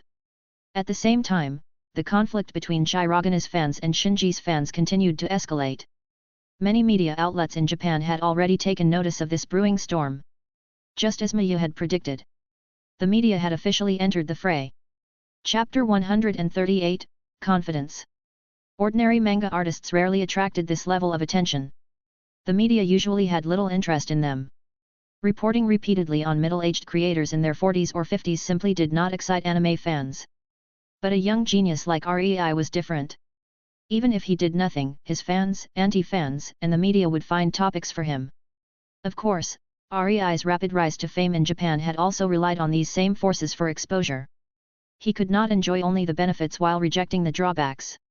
As for the media attacks or the provocations from Burning Sin fans, Rei paid them no mind. Whether they existed or not made no difference. For One Punch Man, Rei had only one target: first place for the season. By now, Rei had been at university for nearly a month and had largely adapted to campus life. In terms of coursework, there was significant overlap between animation and manga studies, so Rei possessed a stronger foundation than most of his classmates. Moreover, he was already a top-tier public figure. If his academic performance were too poor, to the point of failing classes, it would quickly spread online. Rei had no intention of handing his anti-fans free ammunition, so he took his studies seriously. Time soon reached the end of September. From the project's launch in May to now, nearly October, the first episode of the One Punch Man anime had been in production for almost 5 months. The previous week, Rei had watched the completed first episode together with the heads of various departments at Illumination. A few days later, he personally accompanied company staff to deliver the master copy of episode 1 to the headquarters of Capital Television Station in the city center. It airs tomorrow. On that day, everyone at Illumination was tense. Many of them were long-time employees of the company. Others had been recruited from different studios by Himari after Rei's investment made the One Punch Man project possible. To be honest, everyone was confident in the production quality. The budget was not small. Although the company itself was modest in size, its technical capabilities were solid. In previous years, it had contributed highly praised outsourced episodes to several popular anime in Japan. In other words, the animation quality itself was beyond question. When they watched the first episode internally, many of them genuinely found it interesting. But what would happen after it aired? With only dozens of people in the company, some began to wonder whether their enthusiasm came from being too deeply involved in the project. What if One Punch Man turned out to be a disappointment after its premiere? What if Japan's anime audience simply did not like this style of work? Fear often comes from uncertainty. Would the anime flop? Would it be torn apart by criticism?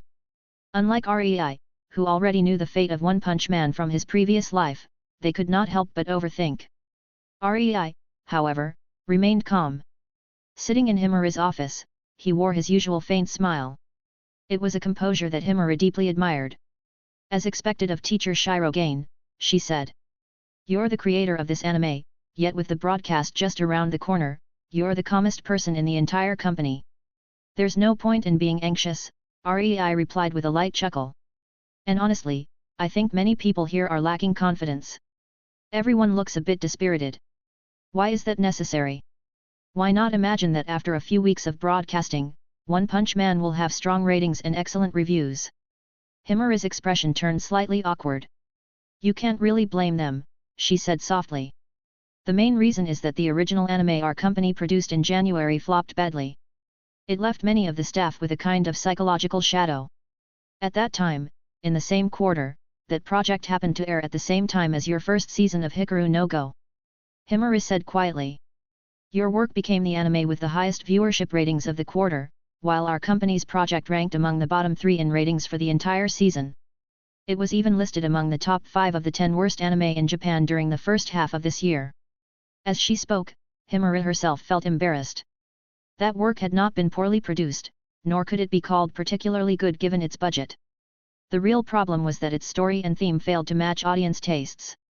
The screenwriting team's so-called innovative and avant-garde plot had been mercilessly criticized by viewers, who openly mocked the writers as out of touch.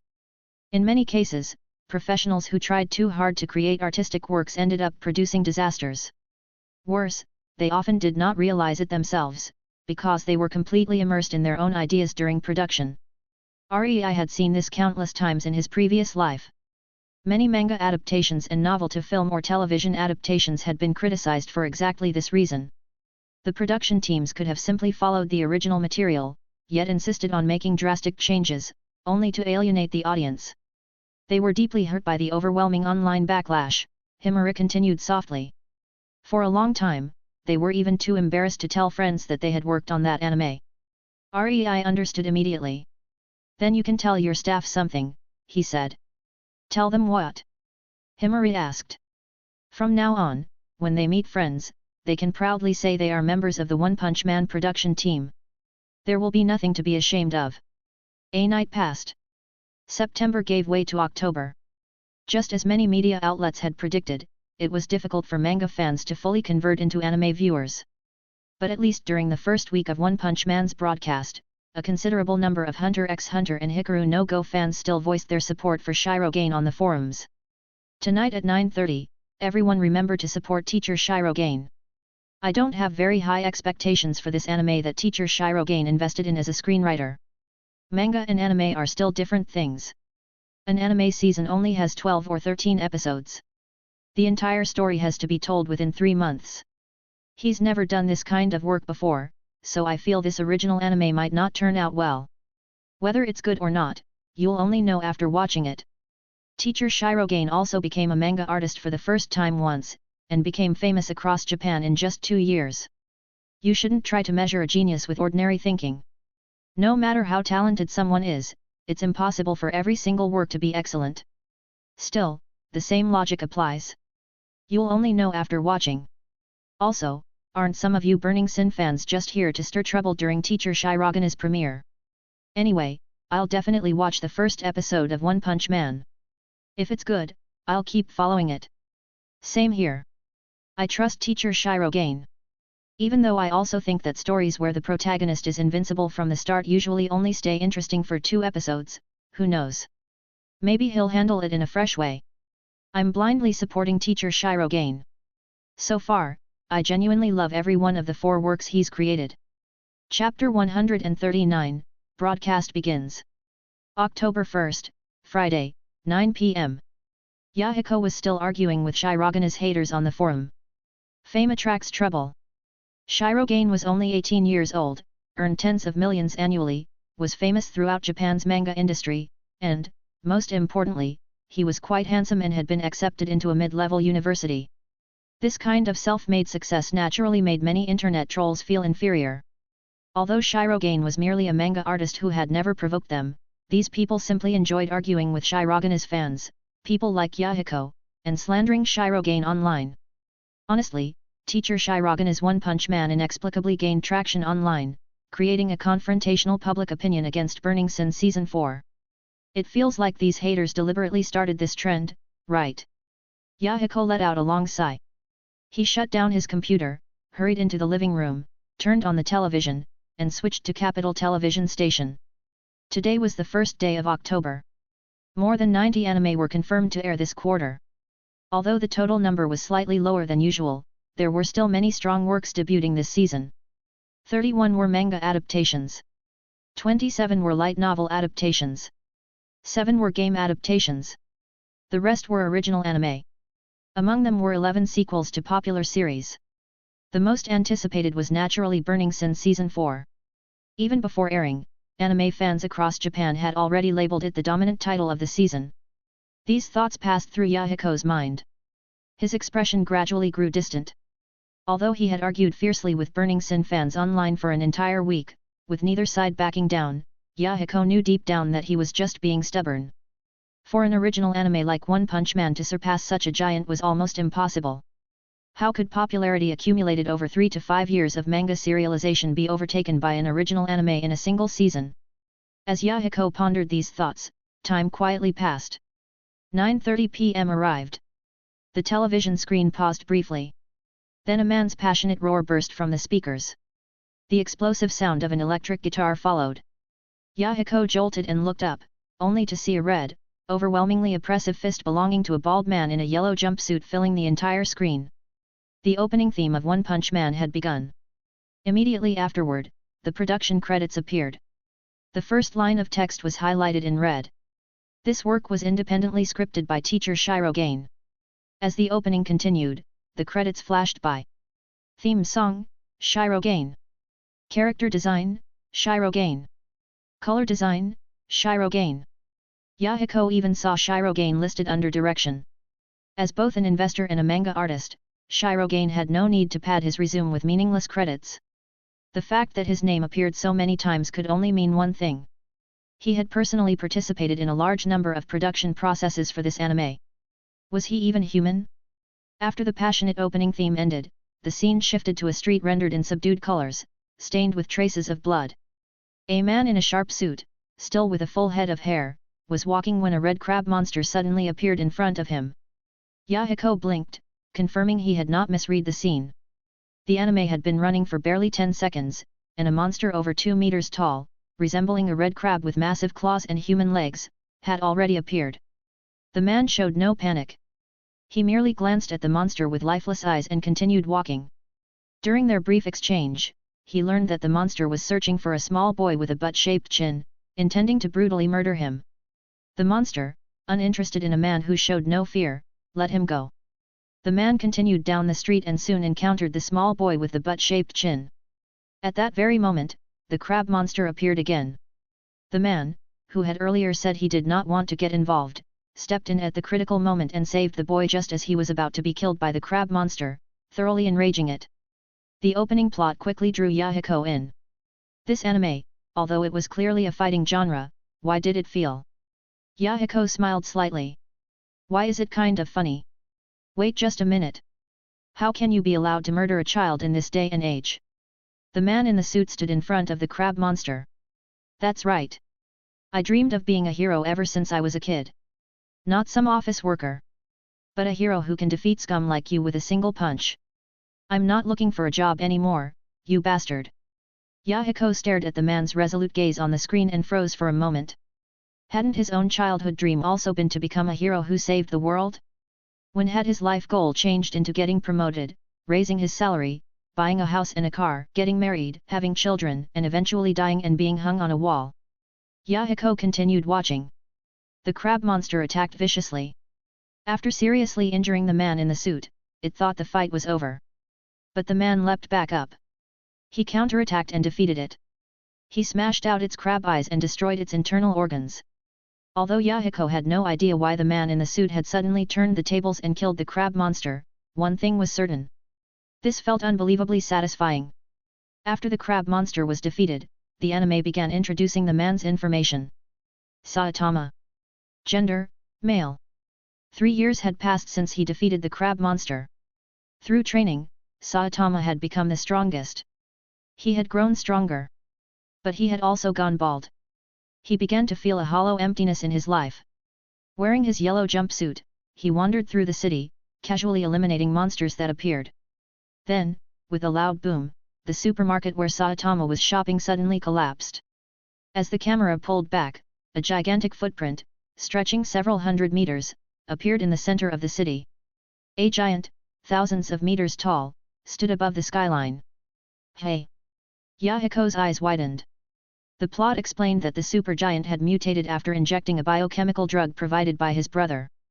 His mind had become unstable, making him extremely stupid and obedient only to his brother's commands. The anime's visual impact peaked here. With a casual wave of the giant's hand, multiple skyscrapers were sent flying. In the following scene, Saitama rose from the rubble and leapt onto the giant's shoulder, reaching the brother controlling it. The idiot giant accidentally crushed his own brother. Enraged, it turned its fury on Saitama. What followed was an intensely expressive, fast-paced fight sequence. Saitama was slammed into the ground, destroying nearly half the city. Moments later, he floated back up effortlessly, appearing before the giant. One punch. Just one punch. The colossal giant, towering thousands of meters high, was reduced to dust and minced flesh. Yahiko's eyes were wide, his expression stunned. The animation quality of this battle was insane. Was Illumination really capable of something like this? The story continued. Because Saitama was too strong, repeatedly defeating the strongest surface monsters with a single punch, he felt an unbearable emptiness. He could no longer find anyone to fight seriously. Then came the classic scene. Saitama woke up one morning to discover that subterraneans had invaded the surface from deep underground. Powerful subterraneans attacked him one after another. A long shot sequence showed Saitama fighting wave after wave of them. Accompanied by the music, a cool and explosive battle scene unfolded. One that Yahiko knew he would never forget. Saitama fought desperately against the subterraneans. Even his dead fish eyes began to shine. The world. I will protect it. Passionate music. Explosive visuals. Perfectly choreographed combat. And Saitama's excitement and smile as he fought. When the subterranean king appeared, the tension of a king versus king showdown filled Yahiko's chest. Just as the duel was about to begin, his alarm clock rang. The camera pulled back. Morning. Saitama woke up from his dream. Pfft. Yahiko's expression twisted. So it was all a dream? Unable to find a worthy opponent in reality, Saitama could only search for one in his dreams. But then, after waking, he realized something. The subterraneans were actually invading in real life. The shouting outside his window had seeped into his dream, creating the subterranean king. And when the real subterranean king appeared, it was instantly obliterated by Saitama's excited single punch. The episode ended on a single line. I've become too strong. As the ending song played, the smile slowly vanished from Yahiko's face. It's over already? He hadn't even watched for 5 minutes. How did the first episode end just like that? How could they cut it off here? Chapter 140, All Parties. The broadcast of the first episode of One Punch Man ended. For the vast majority of REI's fans who were watching on Capital TV station, they only snapped back to reality when the ending theme began to play. This anime. This is so interesting. He got stronger, and he went bald. It's genuinely hilarious. The combat in this anime is incredibly smooth. The production quality is insane. Illumination? I've never even heard of them. Why are they so low-key? This company has actually contributed famous scenes to many anime. Their production strength is very solid. But here's the funny part. That January disaster, Glow Under the Blood Moon, the one with the weird title and chaotic plot, that was also their work. Hey? That flop was made by Illumination? How can they produce both that and One Punch Man? Exactly. More than 70% of the production staff are the same for both projects. The real difference is the scriptwriter. The scriptwriter for One Punch Man is Teacher Shirogane. Honestly, I started watching just to support Teacher Shirogane, but after finishing the episode, I'm completely hooked. Saitama is way too funny. Especially Vaccine Man. His design was so cool. I really thought he was the final boss, and then Saitama just erased him with one punch. The contrast is insane. And the giant brothers. The older brother gets casually crushed by the younger one's giant form, like swatting a mosquito. My stomach hurts from laughing. The Dream Subterranean King too. That absurdly powerful boss came out of nowhere. I was thinking, wait, isn't the protagonist supposed to be invincible? I thought the character setting was about to collapse in episode 1, but it turns out he's so strong that he can only imagine an equal opponent in his dreams. Ha ha ha. The best part is that after waking up, he rushes out excitedly to fight the real Subterranean King, and still finishes it with one punch. How did teacher Shirogane even come up with something like this? I've watched countless battle anime, but I've never seen one done this way. A bald man who's invincible from the start, has no real opponents, and can only experience passion through dreams.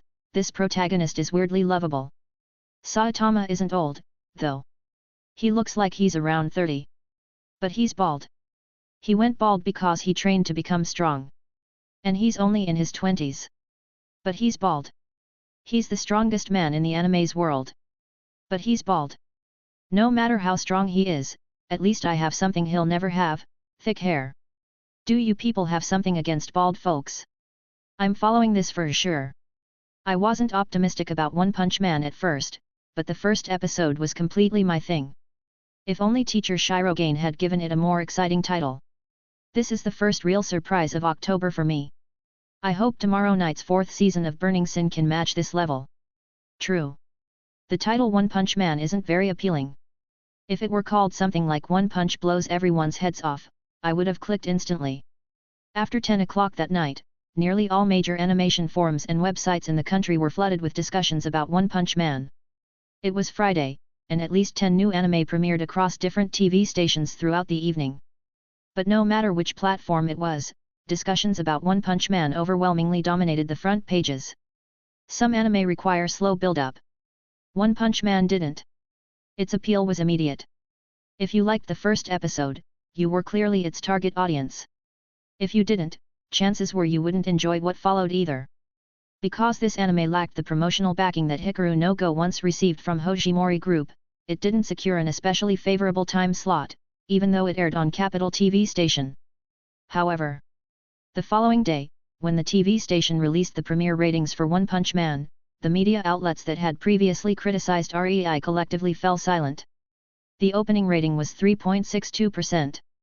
The highest instantaneous rating reached 4.56%. The average rating for the full episode was 4.23%. Even on major stations like Capital TV station and Ion Television station, most prime-time programs struggle to exceed 4%. For the 9:30 p.m. slot, the average rating of premieres on Capital TV station over the past year was only 3.85%. Judging from the opening curve, peak value, and average rating, One Punch Man's growth trend was clearly far above the norm. The 3.62% opening proved the strength of Shirogane's core fanbase.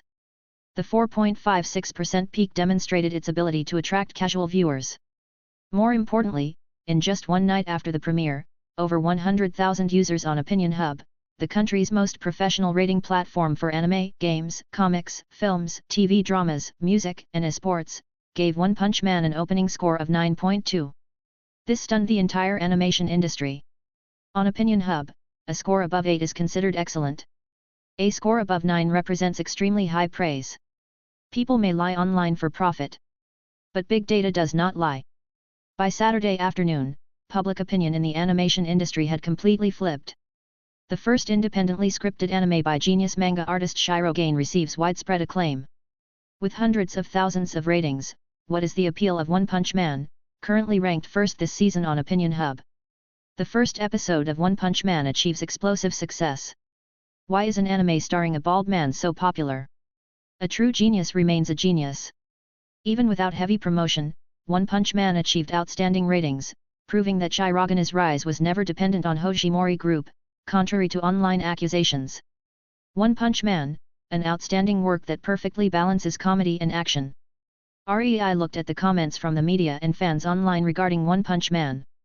His expression was as calm as ever, but more importantly, the sense of anxiety he had been holding inside finally subsided. Thankfully, just as he had imagined, anime audiences in Japan also liked this type of work. Picking up his phone, REI saw a stream of long, excited messages sent by Himari. It was obvious that Himari was currently extremely thrilled. REI simply replied with a few short sentences. Scrolling further, he saw congratulatory messages from the sisters Mayu and Misaki. After that came messages from the director and producer of the Hikaru no Go anime, collaborators he had worked with before. After all, both of them had been paying close attention to One Punch Man and had even helped introduce the anime to Capital TV station to secure a broadcast opportunity. Of course, the Hikaru no Go anime was not finished yet. With its 4th season set to premiere in a few months, they naturally hoped that Shirogane, the original author, would achieve even greater success. That way, the fourth season of Hikaru no Go could also benefit from the traffic generated by fans of REI's other works. After replying to everyone one by one, REI finally let out a long breath. When he recalled Hunter x Hunter and One Punch Man a few months ago, besides excitement, what he felt most strongly was nervousness. There were simply too many examples of excellent works failing due to unprofessional management. REI had also been afraid that he might mess up these two masterpieces. But now, he finally had a solid start. Over the past few weeks, Hunter x Hunter's vote count had been only 20 to 30,000 votes behind Source War Chronicle, which currently ranked first in the Hojimori Group Journal. At this pace, it would likely overtake it within a month. As for One Punch Man, its premiere reception had been explosive. Although the ratings could not yet be called record-breaking, they were outstanding for that time slot. If the series continued to air and its popularity expanded further, the ratings would only keep rising. Now that the first episode of One Punch Man had premiered, REI's attention naturally shifted to Burning Sin Season 4, the work anime fans had already crowned as the presumptive seasonal overlord before its broadcast. REI searched for information about it on his phone's browser. "All right," he murmured. "Let's see how many weeks it takes for One Punch Man to catch up to you." That evening, the first episode of Burning Sin Season 4 officially premiered. It had been a year and a half since the third season aired, and fans had been waiting impatiently for a long time. Still, before the premiere, some fans couldn't help feeling a trace of unease. After all, with Shirogana's fans and Shinji's fans having argued so fiercely online in recent weeks, no one wanted to lose face. No one believed that One Punch Man's first episode ratings would surpass those of Burning Sin Season 4. However, anyone with clear judgment knew that, given the reputation of One Punch Man's first episode, its ratings were bound to surge in the following weeks. The real question was, how high would that surge go? Would it threaten Burning Sin? With these concerns in mind, the more rational Burning Sin fans welcomed the premiere at 8 p.m. on Imperial Capital Television Station. The next day, Sunday, the viewership data for the first episode of Burning Sin was released. The average rating reached 5.13%, and the Opinion Hub score was 9.0. This result perfectly matched everyone's expectations before the premiere. Both the ratings and the score were undeniably excellent. Except for one detail. Among the 46 anime that premiered during the first weekend of October, Burning Sin Season 4 had one statistic where it was suppressed. That was the score. The 9.2 premiere score of One Punch Man, that 0.2 gap, was an insurmountable difference on the strictly graded Opinion Hub. The premiere ratings of One Punch Man were, of course, no match for Burning Sin, which had received full promotional backing from the Monogatari comic group. But while the premiere ratings differed, what about the long run? A new week began. REI also had to take time off from school to handle the flood of partners who came knocking after One Punch Man's highly acclaimed premiere. Merchandise suppliers, peripheral manufacturers, and game collaboration proposals arrived one after another. REI hadn't established a management company yet, but Misaki was well connected in this field. Several of her friends were professionals who specialized in market evaluation and pricing. REI only needed to pay industry-standard compensation, and there were more than enough capable people willing to help him negotiate with partners. Of course, because One Punch Man did not enjoy the backing that Hojimori Group had provided for Hikaru no Go, it was inevitable that its merchandise channels, manufacturing costs, profit margins, and promotional reach would fall short of Hikaru no Go. But the journey was taken one step at a time, and REI wasn't anxious. However, there were others who were. On Monday, several high-ranking staff members of the Hojimori Group's editorial department were summoned by even higher management to answer questions regarding One Punch Man. One of their top manga artists had invested his own money to produce an anime and achieved such explosive popularity. This was certainly not something the Hojimori Group wanted to see. What if other manga artists followed his example? More importantly, according to internal records, One Punch Man was originally a manga that Shirogane had intended to submit to Dream Comic, but it had been rejected due to group regulations. Didn't that turn the Hojimori Group editorial department into a complete laughingstock?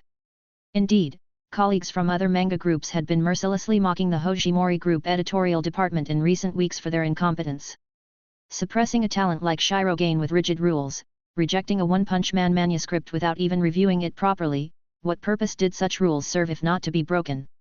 They had under their roof a manga artist who was young, gifted, immensely popular, and an outright workhorse, someone who produced content like an octopus with unlimited arms. So many manga artists dragged their feet for months over a single page, yet when Shirogane wanted to serialize more works, he was turned away. Wasn't that absurd? Now that things had reached this point, some of the senior figures within Hojimori Group could only hope that One Punch Man's success would stop here. It was currently ranked 4th in the October autumn anime season in terms of ratings, but they desperately hoped the plot would collapse later, that the reputation would nosedive, and that the anime would not continue gaining popularity. Tuesday arrived. Thanks to Oriai's weekly, octopus-like update pace, Hojimori Group officially released the first collected volume of Hunter x Hunter, despite the series having been serialized for only 4 months. That same week, major media outlets across Japan's manga industry reported on the explosive popularity of Hunter x Hunter Volume 1. After all, the Hunter exam arc had reached a fever pitch. In the 4th stage of the Hunter exam, Gon's opponent was none other than Hisoka. Gon had to survive alone on an isolated island and steal the badge from Hisoka's chest before the exam ended. With such an overwhelming disparity in strength, this setup dramatically heightened the tension for readers. This segment was unquestionably the most exciting part of the Hunter exam arc and also laid crucial groundwork for the later Heaven's Arena storyline. For weeks, readers had been glued to the manga, eagerly anticipating how Gon would perform. However, the sales data for Hunter x Hunter Volume 1 would not be compiled until the following week. As a result, the media could not yet publish articles or analyses based on the collected volume sales. And then, a few weeks later, Friday arrived once again. The broadcast date for the 2nd episode of the One Punch Man anime had arrived. Thanks for listening.